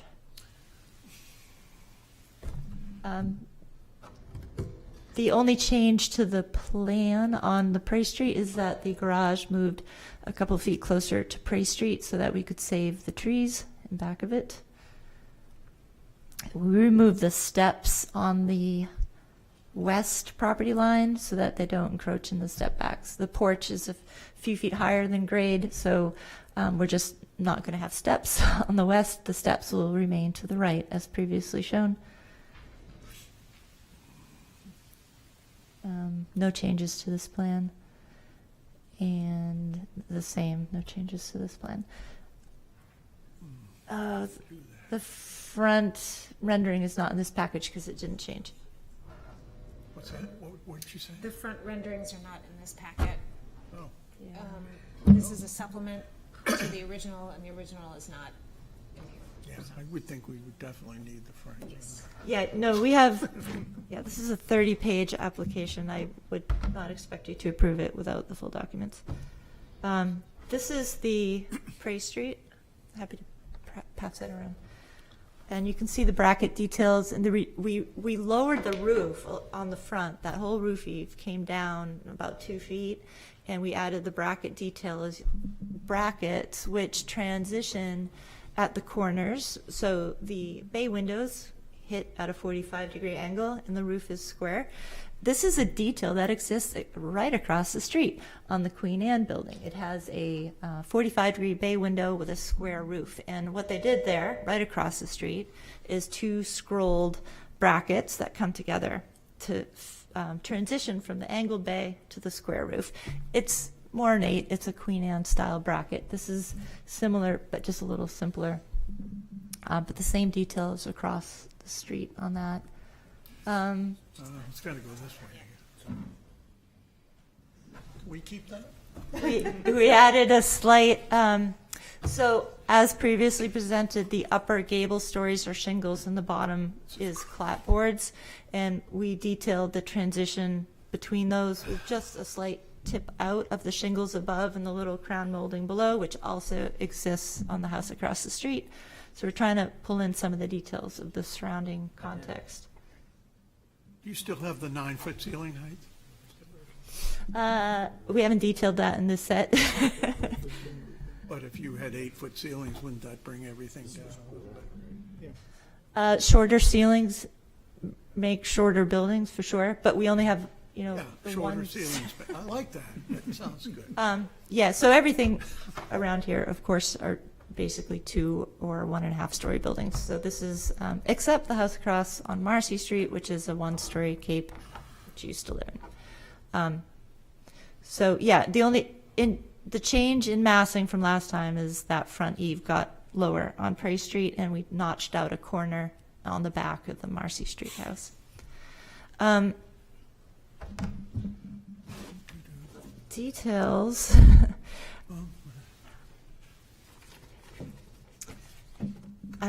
It's maybe difficult to look through all the renderings one by one, but if you have any questions. So you've done the ever popular horizontal board between the first and second floor. It's not, it's a, hold on. There is a horizontal band. Yes. Yes. And above the band is a narrow crown, but we can omit the band if you don't like it. You're saying bib. Yeah. the shingles come So out. that's a. Oh, whoa, sorry. Oh, my God. Sorry, everybody at home. Sorry, people.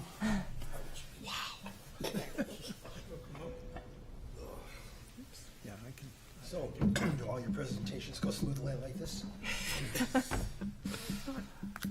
We don't have the front. We're There are renderings of all sides if you scroll through the pages again. doing on this. Mm-hmm. So Yep. we can have this. For the next few minutes.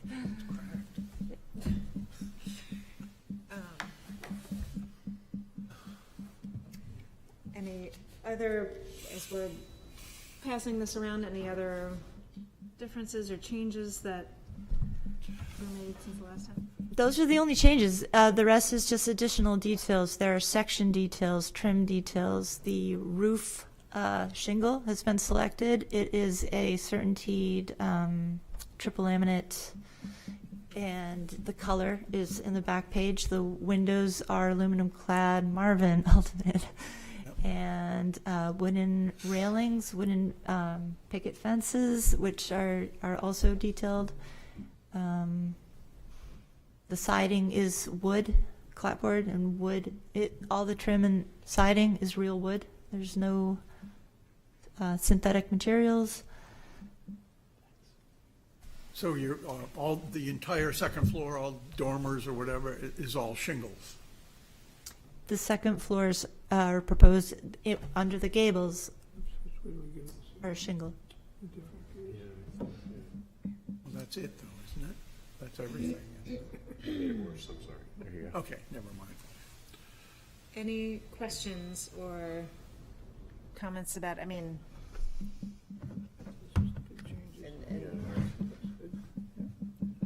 I'll say, as far as what's been presented, it all sounds great, but I'd like to see it. Yeah. um, Yeah, I'm very happy with this design myself. and just to clarify again, we went over this last time, but are both houses, or is it just the Prey Street house that is built up high for the floodplain, for water? Both houses have the same finished floor elevation, which is at 15 feet. Yeah. Okay. The garages are set at 11 feet. The grade at the corner of Marcy and Prey is 13 feet, so it's 2 feet higher than the corner. But as you know, the whole, the hill slopes down to about 8 feet at the opposite corner of Partridge. So that's why we're not putting a house in the opposite corner, because that's the pond. Did you think at all about raising the grade? Yeah, well, we're limited to what we can do because it's in the floodplain. We're not allowed to redirect water onto other people's properties. So we have to manage the water within the site, and that limits what you can do. You just can't build up a plateau, although that would be lovely. It's not allowed. That's denoted by the red line. The red lines are, On the site plan. that's the 100-year floodplain. Okay. Yep. Yes. I just feel like we're doing a mime show here. It wouldn't be fair to you as an applicant or the public to go any further with this. I mean, did you want to address maybe some of the stuff that was in the public letters that came out? I was not aware of any public letters. I've never copied on those. Okay. Well, do you have any? Okay. Well, we'll do it. So unfortunately for the public who is all here too, we still don't have a whole lot of information to give you to respond to. But if you're all here, if you would like to step up to the podium, we'll put this microphone back. And please just keep a few brief words, since this is still work session. We are not at a public hearing. So these are just, I would just ask that we keep it to the purview of HDC if we could. yes. Thank you. And please keep it to the purview of the HDC. So we're looking at massing, design, footprint, things like that. Any other, building issues, any other sort of physical planning, land use things are not our purview. Tracy, would you be more comfortable Do you turning wanna- a little bit? so Okay, we don't- Turn around so you can People talking to the back of your head. see you. I just have a quick comment. Susan McDougall, 39 Prairie Street. I am one of the abutters or in the neighborhood, people who's written a pretty extensive letter. I hope you've all read it. I want to correct one thing that was said here. This is not the same arrangement of the driveway that was in the first plan. Correct. I also feel really strong, and although it was misstated here, that I'll just say what you've said. I think it's disingenuous to try to respond to a packet that's not complete. And I felt that way on Friday when we saw the new ones. It was really difficult to go back and forth. And I'm hoping you're going to pay some real attention to the details. I meant what I said in my letter. I think these buildings are not appropriate for this neighborhood. And I was pretty detailed in there. Thank you. Hello. Good morning. Tyler Markley. Good morning. What? Excuse me? I know it feels like we're probably going to head into the morning at this point. Tyler Markley, 475 Marcy Street. First of all, I want to thank the committee for your service. Obviously, a volunteer board. We appreciate all the time and sacrifice you put into this. I personally believe there's a wonderful buildable envelope here and something will be developed. My family hasn't had the opportunity yet to meet the new owners. We're looking forward to doing so. It's a great neighborhood. It's the reason why I started my family in it. Our door is always open and looking forward to meeting them. Obviously, I don't know what the current proposal is, given the current state of the submission, but I did want to address my primary concerns here as early on in the process as possible, and that is hydrological to my historic building and the historic buildings that surround us. This is all within the purview of the HDC, which is the preservation of historic structures, which it also includes in the evaluation criteria, the setting and scale. What is denoted here as a 100-year floodline is an every year floodline. Isaac, I don't know if you have my photos that I've submitted as an additional letter here. Yeah, we just have a couple hard copies. Yeah, I'm also happy to pass devices around, as that seems to be the current modus operandi here. This is an area that often fills up with water. It uniquely fills up with water from 360 degrees, drainage from all locations, including the lot that's between it and the ocean. I think that has been noted before here. This is a very regular occurrence. I see the renderings of that backyard there. This is also, you could launch a paddle board from scenarios from that back deck. First I thought that the ADU in this setting was getting rid of, but apparently it's going to come back. There's no way you can make any site engineering, building any structures in this area without altering significantly the flow of natural water. Once again, my home was built in 1875, recently plaqued. I recommend that process to everyone. It's like a great one. Very, very concerned about the hydrological threat to the historic surrounding buildings here. And so I'd like to bring that into kind of the criteria here overall as we assess this project.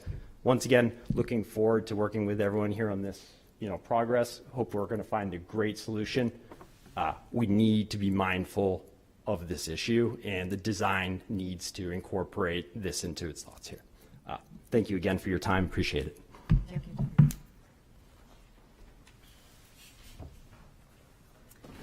Good evening. My name is Verity Boyer, and I'm here on behalf of the Portsmouth Advocates, which is the preservation arm of the Historical Society. And I'm here tonight to advocate for 445 Marcy Street, which is the candy store. I came here tonight to oppose its demolition, but I'm glad to hear that it's going to be moved. But while thinking about that, I wanted to kind of speak tonight about the importance of sense of place and the fact that this building, this candy store, is listed on the National Register of Historic Places as a contributing building to this historic district. And so this former candy shop, which is known as the Little House, is a very unique example of vernacular architecture in this neighborhood. It was moved to its current location in the mid-20th century and has been a fixture in this neighborhood since. Its modest scale and distinctive character contribute to the diverse architectural fabric of this city, and it tells an important story of the city's working waterfront in small-scale commercial history. And so modest buildings like this are often overlooked, but they're really essential to preserving the layers of our community's history.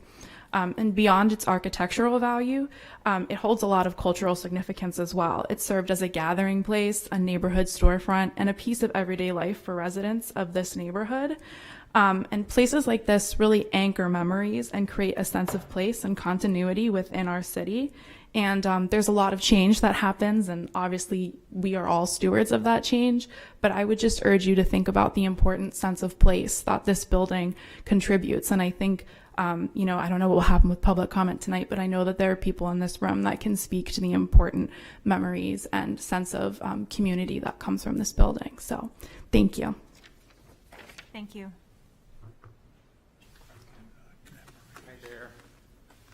I'm Charlie Barlow from 491 Marcy Street. I had planned to do a few slides, but since this abbreviated version here, I'm just going to put my first slide on your table to look at and pass it around. So this is a picture of what was known as the Little House. This was an auction that was held outdoors at that site. And what I wanted to do today very briefly was just to paint a little bit of a story around the history and the sense of place that this brings and what's really at stake, whether this is demolished or, as we've heard tonight, potentially relocated elsewhere. Hadn't really imagined doing all of this, but after watching last month's recording, I felt it was important to study the history of this space. I spent most of the past day working with the Athenaeum to get high-resolution photographs of the site. Very much serious thanks to the people at the Athenaeum for their quick work to digitize all of these for us so that we could see them. I'm not opposed to new development at the site at all. I want to ensure that the development is consistent with the neighborhood. There's a number of photographs that I have in my slides of some of the houses that actually were there behind the current candy shop. The current designs don't really reflect the appearance that has been presented, now today. And sort of in the slide deck itself, so there's a family, the Jones family. They moved to Portsmouth, to Marcy Street in 1953. They purchased the house at 437 Marcy. There was previously a house, and you can see it on the Sanborn maps from 1920 at the site, 2.5-story home that was demolished. The candy store came, as has been said, from Newcastle. It was a summer cottage that was bought and moved by the family in the early 50s. The Sanborn map from 1956 shows the candy store, a one-story building at that site, so we know that it has been there since at least 1956, if not longer. The structure itself was kind of discussed already, but vernacular cottage, 1920s estimation. It was designated as having a contributing effect to the historic district, and then in 2017 it was also designated as having a contributing factor in the designation of the Portsmouth Downtown National Historic District as well. There's a whole richness to this building. There's the auction that I've presented to you here. It became a place called the Little House Candies shop that sold homemade fudge for a great number of years. There's some wonderful images at the Athenaeum of the signage from that original candy shop. A beautiful horse-drawn cart that was outside in many pictures through many seasons. And it really fit too with the retail scene that was on Marcy Street at the time and remains on Marcy Street today. We see Sanders, we see South Street and Vine. Next door to my house at 491 Marcy, there was a little gas station, the J.W. Downs store, that's no longer there. And I really think it would be a shame for us just to pick this up and move it or demolish it without really thinking very carefully about the really vibrant story that building tells of a particular piece of time in our community. It might not be as old as some of the things that come before this commission. We had the Strawberry Bank item earlier where they're always called upon to interpret a specific piece of time and space, and I think that this candy store, Lowell House Candies, does that really admirably, and we should think very carefully about how we preserve its future and not just either demolish it or enable it to be lifted up and moved elsewhere and we can wash our hands with it. So thank you for listening to me. I'm happy to share my slides. I've given them to Isaac via email, and I'll certainly be back next month as well. So thanks. Thank you. You might want to take your computer with you. Yeah, thank you. We're starting a collection. Oh, they are. Thank you. Good evening. My name is Noor Shoop, and I live in Kittery Point, but grew up in Portsmouth, and I am a taxpayer in Portsmouth. I've owned property in Portsmouth since 1984. I arrived on the scene in 1971, and I had the privilege of knowing Helen and Ashley Jones personally. They, as an immigrant family, when we first came here, they were both entrepreneurs. Ashley Jones ran the candy shop, and Helen Jones ran a shoe store on Pleasant Street. They were very welcoming. Being newly immigrants, they welcomed us into their home. My mother used to make baklava at Christmas time and give it to them, and we always got the Jones fudge for Christmas from them in exchange. So I am the lead tour guide for Black Heritage Trail of New Hampshire, and I do what's known as the Green Book Tour, and one of my stops is the little candy shop. I talk about, basically the Green Book is, I discuss the black businesses during de facto segregation that was here in this area. Some of you may not be familiar with that, but right up till 1964, even after Civil Rights Act had passed, you could not eat, drink, stay overnight, or work at Wentworth by the Sea in 1964 after the Civil Rights Act passed, and Seacoast NAACP and Seacoast Council on Race and Religion actually took it on themselves to desegregate Wentworth by the Sea. Ashley Jones also, when they moved here in 1953, he was part of the Taxpayers Association in the mid-'80s.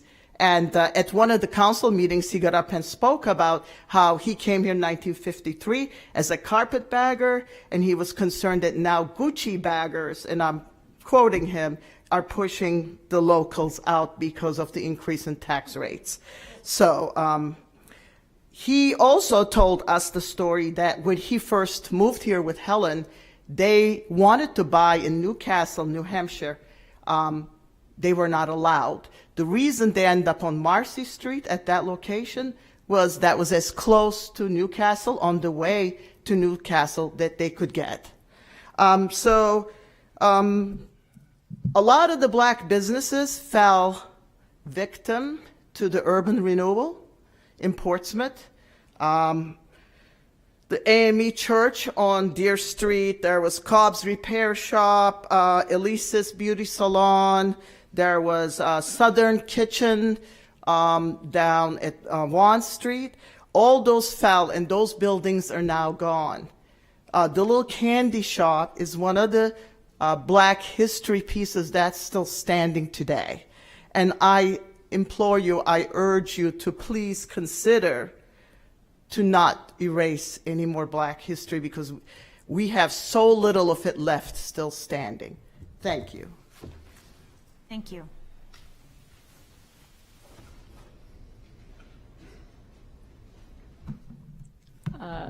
I'm Barbara Ward, and I live in Portsmouth at 16 Nixon Park, and am glad that I don't have to come before this group for my house.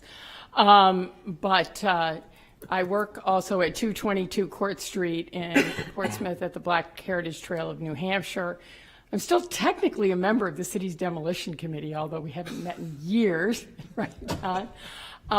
And that also prompted me to think about what we're talking about in demolishing a historic building. I was particularly upset when I realized that this lot was going up for sale. And there was the potential that we would lose a really important vernacular icon, basically, of the city's Black history.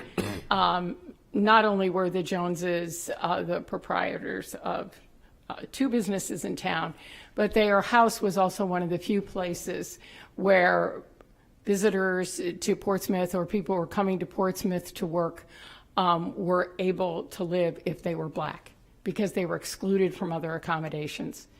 And we see this over and over and over again in neighborhoods. Maybe some of you don't look back at some of the deeds and look at some of the restrictive covenants in places like, throughout Portsmouth. It's really pretty shocking when you realize that those existed. Having worked at Strawberry Bank and worked on the Little Corner Store restoration project as the project director for that, I also realized how much this part of our history is erased. And you look at what happened at Strawberry Bank, and anything that was later was taken down. So what you see is a shell of a neighborhood. You don't see a vibrant neighborhood anymore. It's most of it got wiped out. So that little corner store with its little bit of sidewalk in front of it gives you some sense of what was there. But the candy store is an example of what's left. Vernacular buildings are disappearing all over the place. We've suffered so much in this city from urban renewal that we really have to think about saving some of these smaller, less impressive. They don't represent great merchants like the place where I used to work. They don't represent, icons of industry, but they represent real people. And this really is something that it's part of the character of a neighborhood that you just can't continue to take away. So I am here with a sort of impassioned plea on that score. But also to think, and this was something that occurred to me from my experiences with water. I wish Rodney was still here, because nobody has more experience with water than Rodney Rowland at Strawberry Bank. But I think the mere act of just lifting up a couple of the buildings so that they'll be okay, brand new buildings, and dealing with a situation like this for everybody else. By adding those buildings and adding driveways, you're just going to make the issues more severe for the people around you.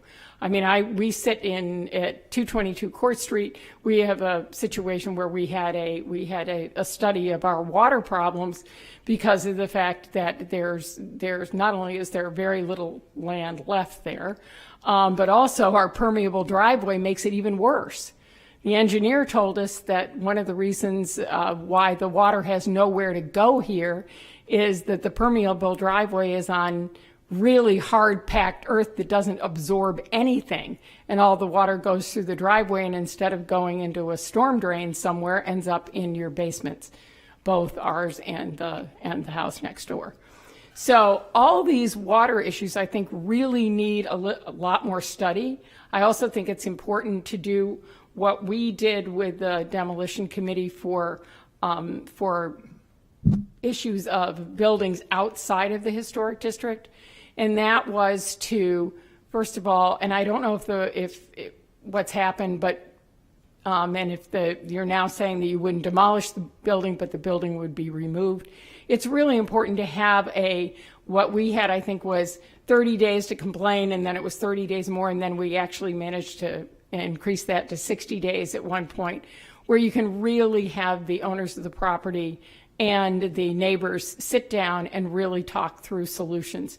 And that, we didn't have very many victories, but we did have one in what happened with Cary Cottage. And that alone, I think, is enough to make me think that that process is worthwhile and should be considered when these things come up in the historic district. So, thank you very much. Thank you.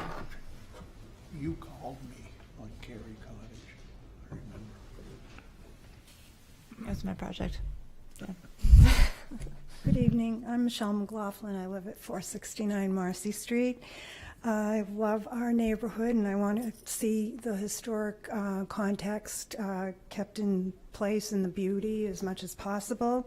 I did submit a letter to the HDC, and it's a bit more involved than what I'll say tonight. I want to keep it brief.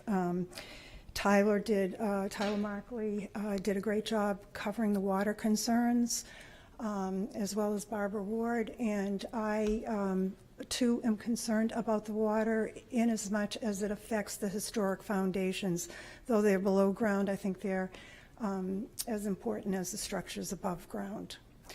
The Candy House, so much has been said, obviously is a very significant building, and I hope we can do right by the candy shop for Portsmouth. I'd like to move into the subject of the compatibility of the exterior designs with the existing neighborhood block of Marcy, Prey, and Partridge. The homes in this area are small and simple, smaller homes. Well, let me start with the proposed new homes. They're significantly taller, and they feature much more exterior architectural elements such as double windows, double doors, double staircases, multiple exterior staircases is what I meant to say, sorry. Multiple roof lines, dormers, second-story deck, pergola, farmer porches. I'm unclear as to what the status of the ADU is at this point, but I think we're going to find out more at a later time. These elements, whilst they'd be lovely on homes built in a different area, are incompatible with the existing character of our neighborhood and detract from its historic integrity. So I urge you to please carefully consider these concerns that are being expressed tonight when evaluating this proposed development. Thank you. Thank you.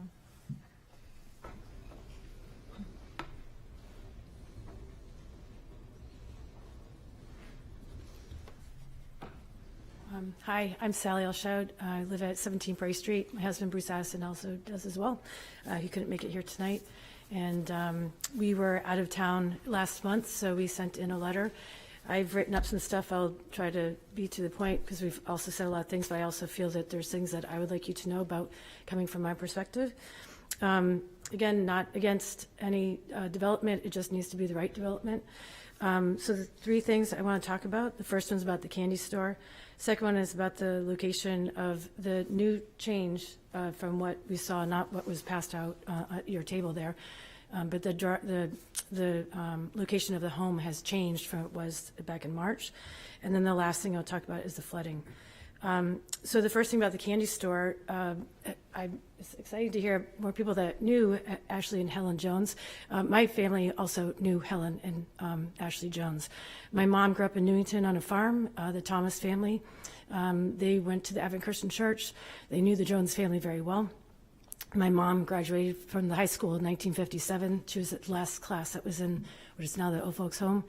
And she would frequent there. She worked at J.J. Newberry's, knew them. We actually have some pieces of furniture from their house. Unfortunately, my mom just passed away, so she could tell you more, but I just heard an awful lot about them. They're great people and like to be able to keep their heritage. Again, Black heritage, too. There's not much around here. It would be nice to keep that around. The second thing I wanted to talk to you about was the location of the house. So when I sent my letter in on the 5th of March for that meeting, I had asked that at that time the house was situated closer towards the Sanders property, towards the ocean, rather than Marcy Street, which was fine for us. My problem was with the driveway. As you probably know, you really cannot get two cars down Prairie Street either direction. You've either got to back up onto Marcy blindly, or you have to back up towards the Loster Pound, or you go into somebody else's driveway, which we don't really particularly care to have that done, because sometimes they'll pull in into your own driveway. But that being said, it's a very narrow location to have another driveway across from our home.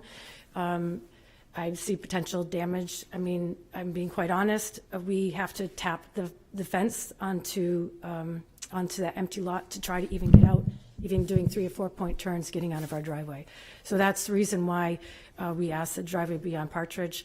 And so where it's slated today and where the home is, not an approval of that. Also, we would have a lot less light onto our home from now it's directly placed in front of our house. The last part is on the flooding. As Tyler gave a great presentation, flooding there is a very common occurrence almost daily. Anytime there's a big rainstorm, I look across towards Partridge where that tree is, I don't know, so you see the number 1, but then you see the tree to the left that's sitting in the water. That's majority in water, rainwater, more than it is out of water. The water, when it floods, comes all the way up Partridge. In January of last year, we had a king tide and we're having more and more of them. That ocean water came up across Marcy into South School Street and into there's a cape, that's the beautiful cape that's on the corner across from Tyler's house. Their whole front yard was flooded with ocean water. On the Partridge side, on the Prey Street side, the home that Joan Sorsky just sold, their home, they got 4 feet of ocean water, and the ocean water came up to the property line of our home in the street. We weren't there, but when we came home, we regularly get water in our basement when there's water across the street there. If you remember when the Jones family were there, they had 2 very, very large cypress trees, and those were cut down when we first moved there in 2018, the people before us had them cut down. We still have water issues because of those tree roots that are there that are now dead, and we constantly have water coming out. We have to pump the water out. So any disturbance of more water around there, I'm seriously concerned that we're going to have water issues. Our house was built in 1780. So you have to consider that. So when that king tide happened in January of last year, we had water coming up from the ground from places we have never even seen, nor did we even know we had cracks. So that just tells you how saturated the ground is underneath.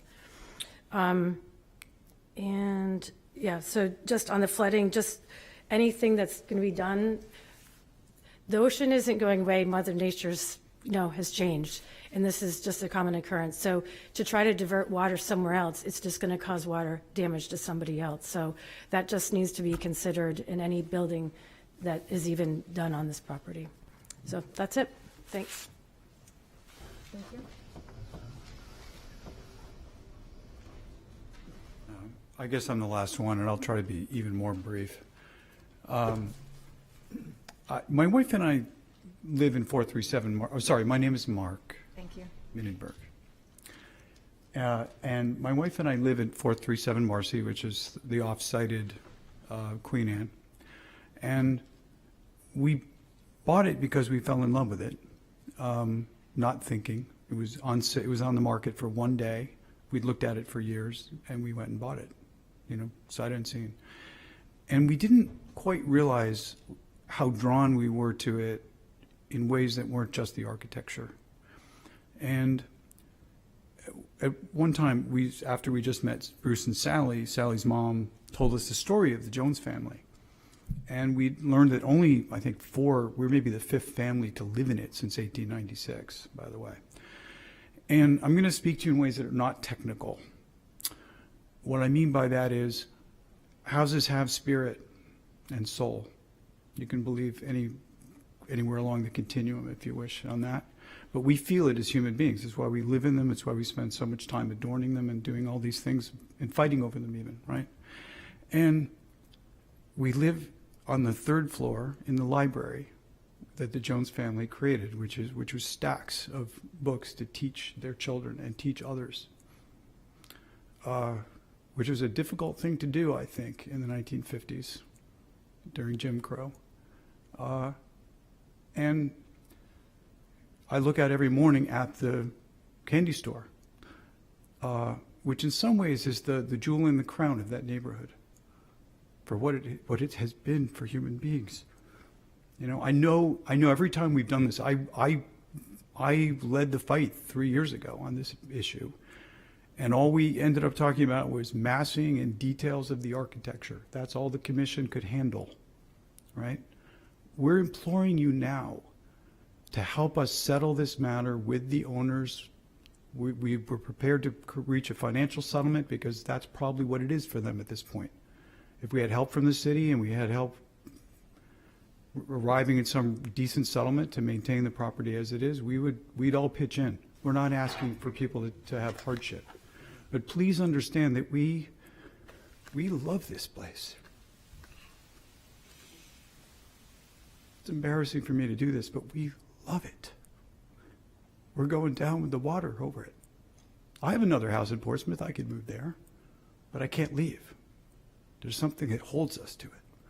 So please allow us in the next hearing to allow some of that to come forward and let us negotiate something that makes sense. You know, the problem with being the lawyer is I'm always quick to say to my colleagues, I'll litigate it, I'll take it to the end, right? It sounds like a terrible threat. But what you're seeing is that that's not what I want. I just want this place to be honored, and I want the neighborhood to be respected. And let's not make this just about what we can all get away with. You know, we're all willing to give. We're willing to give. Please help everyone to give back to each other, okay? Okay. Can you tell I used to practice law as a litigator? I've never cried in front of a court before, but thank you. Okay, thank you. Thank you, everyone, for talking. So there was a lot that came up. I just want to address a few things in terms of our purview, which is the reason why we're here, and is really, you know, our ordinance and our purview is all that we're really allowed to do and cover and respond to. We all know that there's serious flooding. Several years ago, we had a special committee that I was part of to really look at and understand where the highest risks were in our historic district for flooding. We had, it's all online on the planning department's website. You know, there's a link to it, and it's actually really wonderful. There are maps to show like what's what. And, you know, we came up with different ways to address the flooding issue, handling it in terms of both new construction and existing construction. We are not hydrologists. We understand and deal with historic buildings and structures. So when it comes to the flooding issue and what's there, it's really not our expertise to understand what should or shouldn't go in a place that is prone to flooding. That burden is going to be on the architect and the engineers and whoever else is working on this property. So whereas we understand the concerns and we have concerns about water, there's not a whole lot we can really do as a commission to respond to flooding, other than say, you know, make sure that they are responding to these threats in the most appropriate ways. So there's that, and I appreciate all of the, you know, we understand that houses and properties and resources can have a very strong emotional connection. Again, we do balance that in some ways because we know that there is inherent historical significance, and those things create a value and sense of place in our district and in our city and where we live. But again, you know, we are really only confined by what is in our guidelines and what is in our ordinance to consider. So even though, you know, we may or may not agree with many of your points and we will hear them, there is only so far of what we can base our decisions on. So I'm not arguing against anyone, just laying those terms out very clearly. Again, unfortunately, we just don't have all the information that we all wanted tonight. I appreciate everybody's here. I'm sorry, Tracy, that this puts you out another month. And I think that, there's only, we're asking for a negotiation. There's not a negotiation that can really happen very well in this setting. So I'm hoping that you and the owners can work something out. If you haven't seen any of the letters that have been sent to us, those should be sent and shared with you as well, so that any of these things can be worked out outside of here. Could I just Yes. say something about demolition? Hold on, let me, go ahead. Can we require the applicant to bring someone here that can speak to the hydrologic issues so that we can walk through I can some- speak to that if you'd like. So, If we have any questions, I mean, these are questions that we should ask Tracy, so that she Well, can. my question was to you.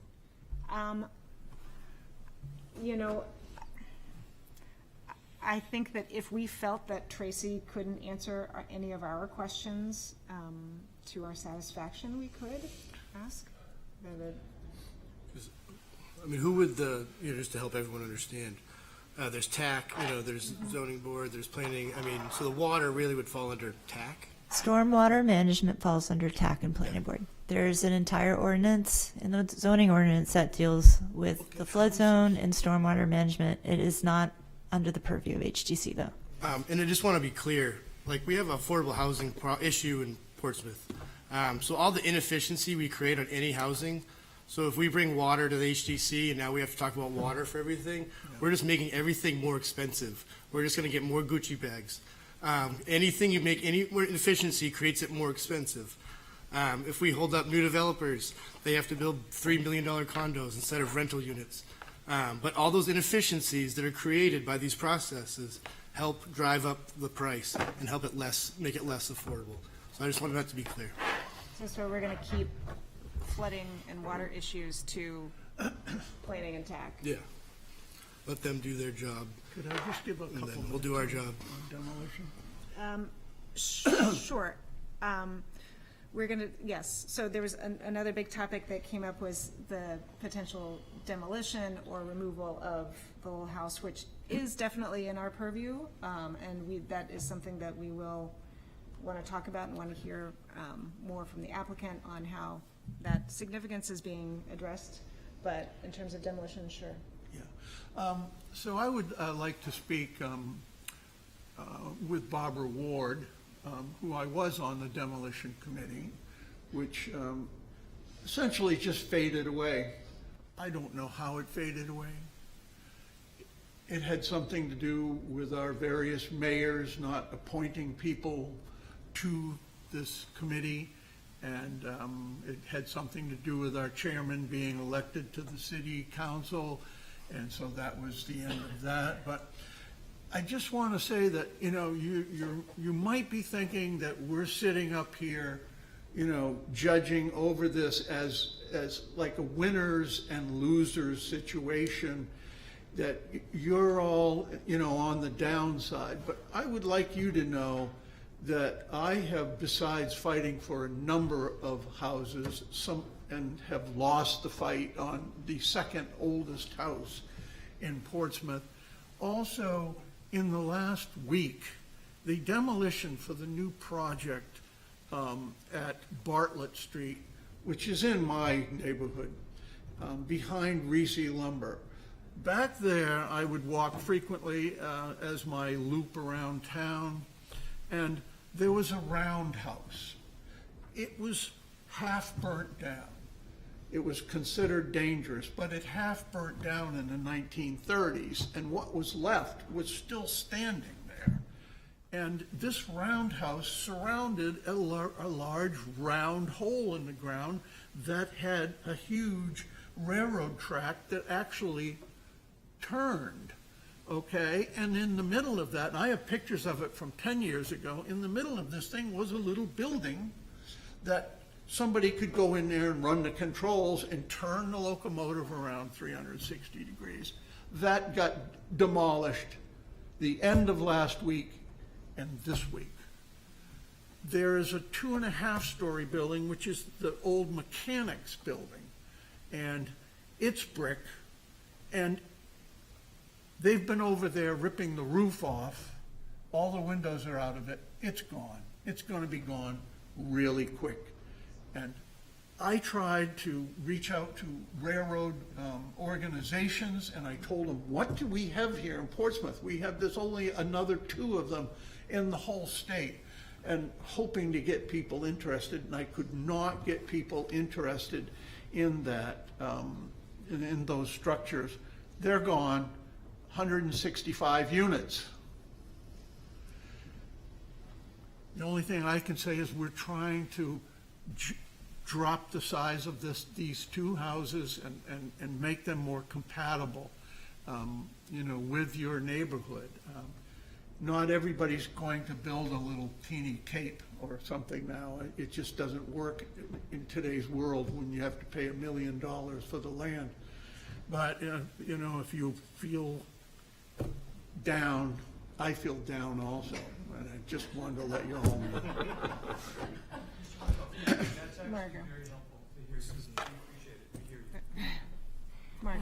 I think that it would be appropriate for us and our responsibility with regard to the little candy house, and any structure that is being removed or demolition, that we should have a site walk so that we can see its current condition, we can take a look at the surroundings, and we do it as a commission, because this is clearly an important structure to this neighborhood, and we should give it our full attention before we even think about what might be replacing it.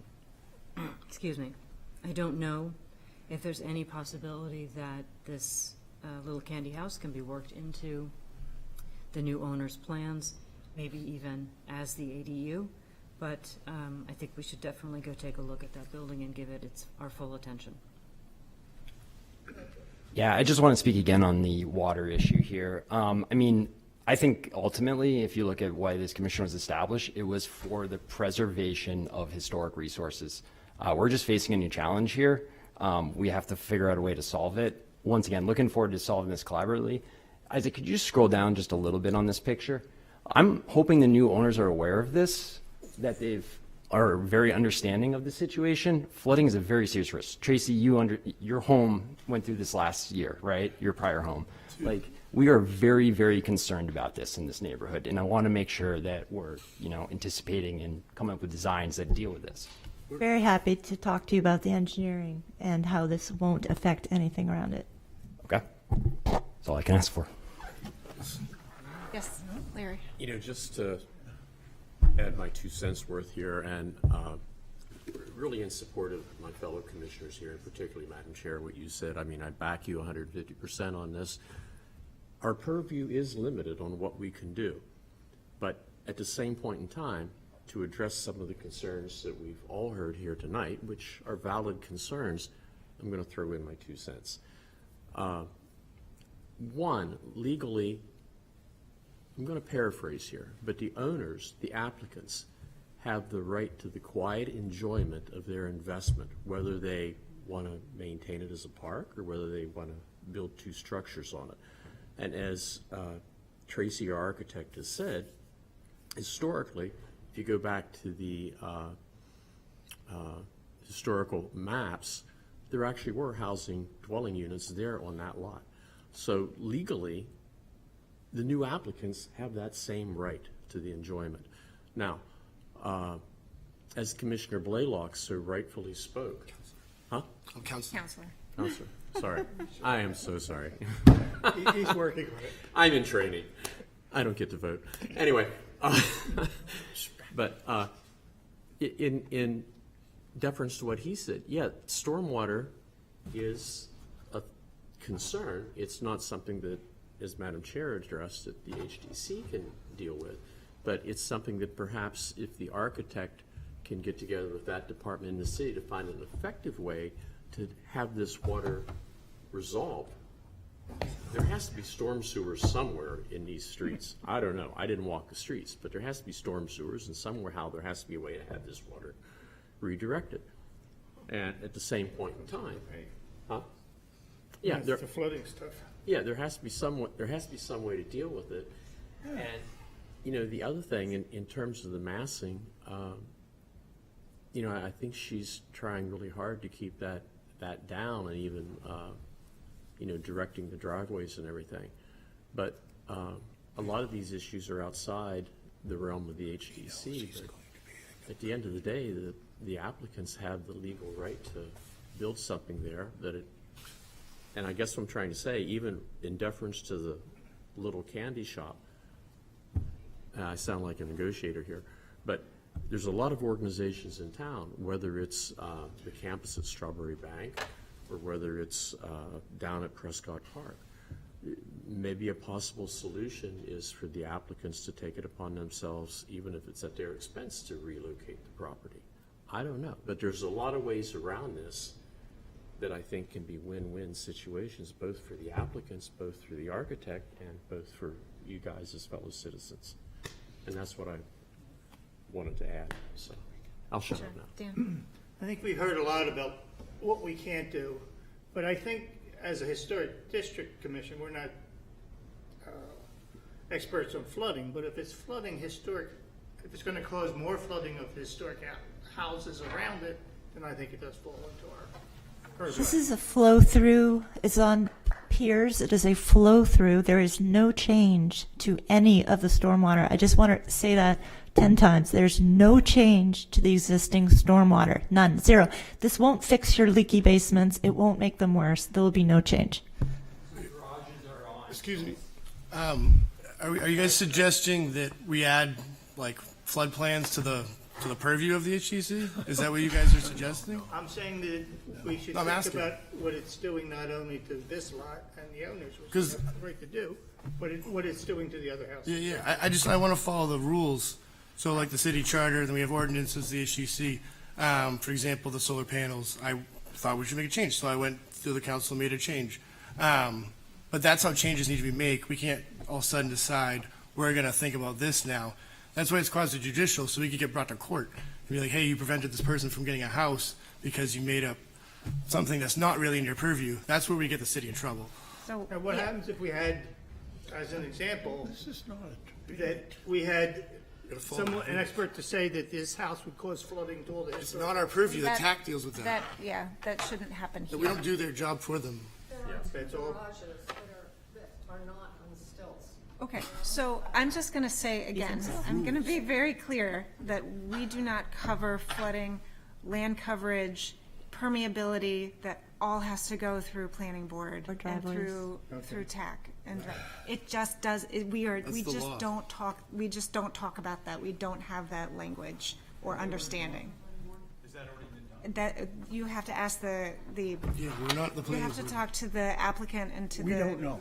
architect. We don't know. Which is not, and the problem is, the applicant doesn't talk to us. We asked for settlement 3 years ago, we asked for discussions, we got to the point of being ready to litigate, the applicant dropped the project, came It's- back. So we don't have no means of talking except through you, which is why we're doing it. I think that you'd have to go through the planning department.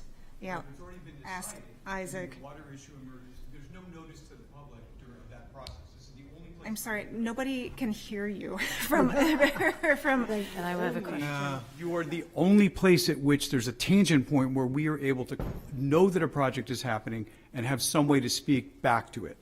Otherwise, the applicant does not speak with us, the planning board does not give us notice. We only get notice because we are also owners of historic buildings. So without your notice, there was, Mr. Blaylock, I'm not being foolish. We have no way of having any discussion about plan.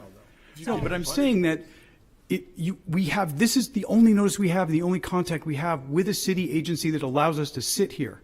Otherwise, we have no access, So- which is why this is the flashpoint. I would, and I I'll understand that. leave because I realize I'm being No, troublesome. I understand that this is, you all, this is becoming much more of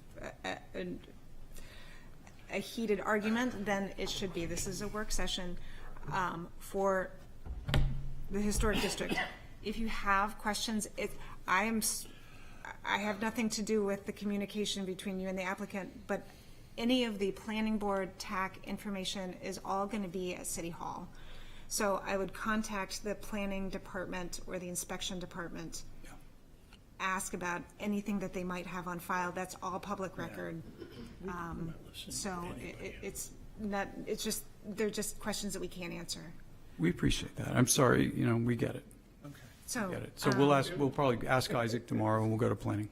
Thank you. Dan. I've been reprimanded, and I leave the flooding to the experts. So I just have one question. Is it possible that we have a technical person? Tracy, I know you say you know the information, but if we have someone technical from the buyer, I don't know if the Sanders still own it or if somebody else, but have them come and address the questions that we have about the flooding and do that before the HDC section moves forward. Because how can you move forward on approval of buildings without really truly understanding the technical aspects of how it will impact all of us? So that question goes to you, Reagan. I can solidly tell you that the choice of roofing shingles or siding trim profiles will not affect the flooding. This is the purview of the HDC is the architecture and history of the site. The flooding, as valid of a concern as it is not part of the HDC. So is the house being built on a slab? Is it on stilts? Like how, I mean, that's not even being shared in the drawings for the HDC. I mean, how do we So, don't even no, know. please. Stop. Tracy, will this go through the planning board? Single-family homes do not need site plan review. However, there is a lot of regulation that is required for permitting and review by the planning department. There's all sorts of layers that are reviewed and permitted by various entities in the planning department, and Isaac can describe the steps that are necessary. I guess my question is there a place for where they can find the answers that they're looking for about flooding and engineering and water Before management, anything is moved forward. about I would ask you to contact Isaac or the planning department for a definitive answer on that. Okay. I just don't want my house flooded. I just have one more comment, and it's to the purview of the HDC, and specifically to the architect. I hope you have an opportunity to read all of our letters. Much of my letter addresses the construction, the design of what you proposed. Okay, I hope you take our comments to heart and hope we see some difference in the design of these from these two proposals. And I'll repeat what was said at the beginning from Michelle. They are not appropriate. They do not respect the predominant architecture of the neighborhood. And you've heard how important the neighborhood is. The neighborhood is the definition of the HDC. That's their purview, protecting the neighborhood. And what surrounds it is not specifically the Queen Anne details. That's one house. And I'm sorry, when you look at me, you are so incredibly rude. Yes, you go like this, you make comments. At the last meeting in the prior proposal, we heard they don't have any vision. Okay, I'll stop. But I think we need to be respected in our comments about the architecture and the design, because they come from a place of knowledge. Okay, you don't know what I do. You don't know what these people do. We have a design background, okay? So please pay attention. Make some changes. I think Thank that you. it's getting late and we're starting to circle, and I want to keep this a very respectful and civil meeting here. We also, so we are the deciding board here. We all do have our own expertise in these sorts of things. And so whereas we very much respect the public's opinion on design details and, especially from neighbors who will look at this, we also have our own expertise to fall on. And so we will discuss that, amongst ourselves. When we have a full package. Unless there's anything really pressing that our commission would like to discuss, I want to go ahead and move this on because this, we obviously have more to review once we get the full packet and more to discuss next month.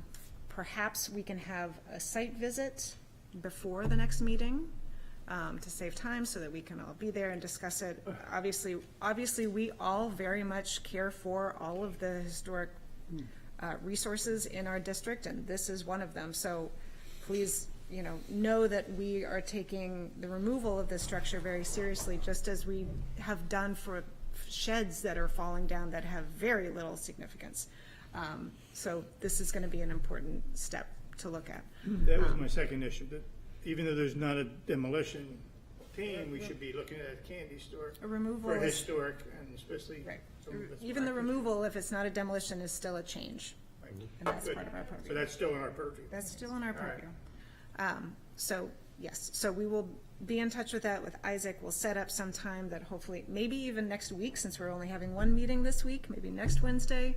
I don't know if that works, but we, hopefully we all still have Wednesday, the second Wednesday that might be available. Is that fair to the public? Is that enough?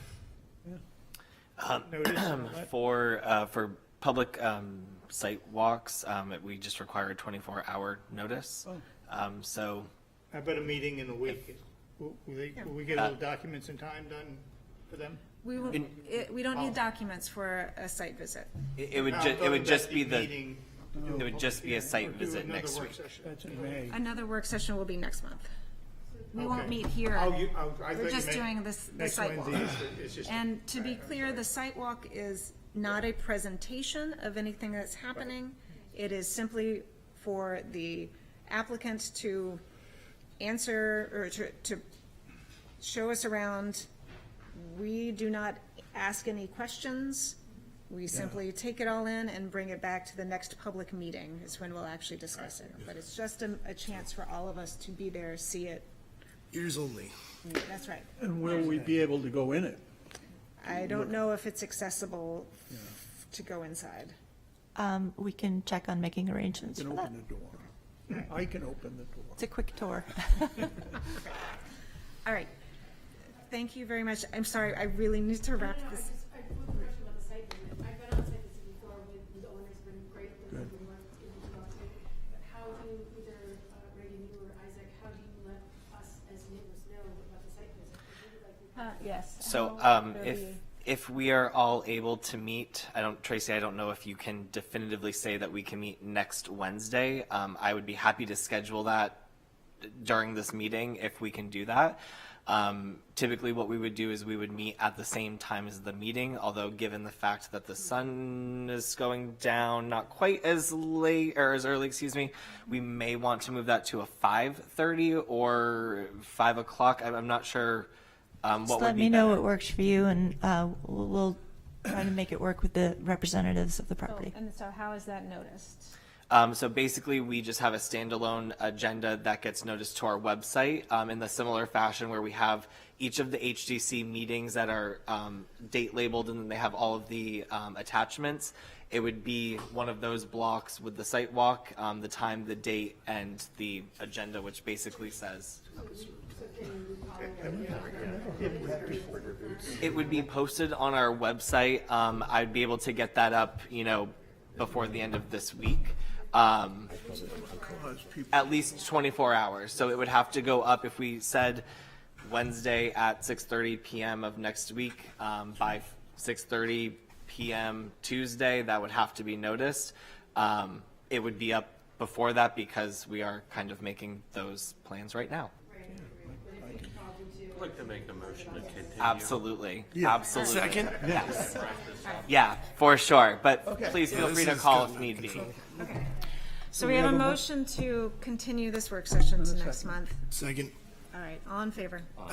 Could I just say one thing before we have a motion to adjourn? Yes. I just wanted to tell everybody that I have decided not to re-up on June. So the June meeting will be my last meeting in 20 years. Thank you all very much.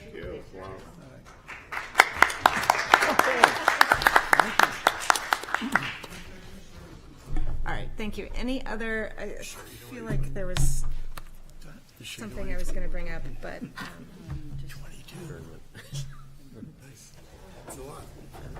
Like I said.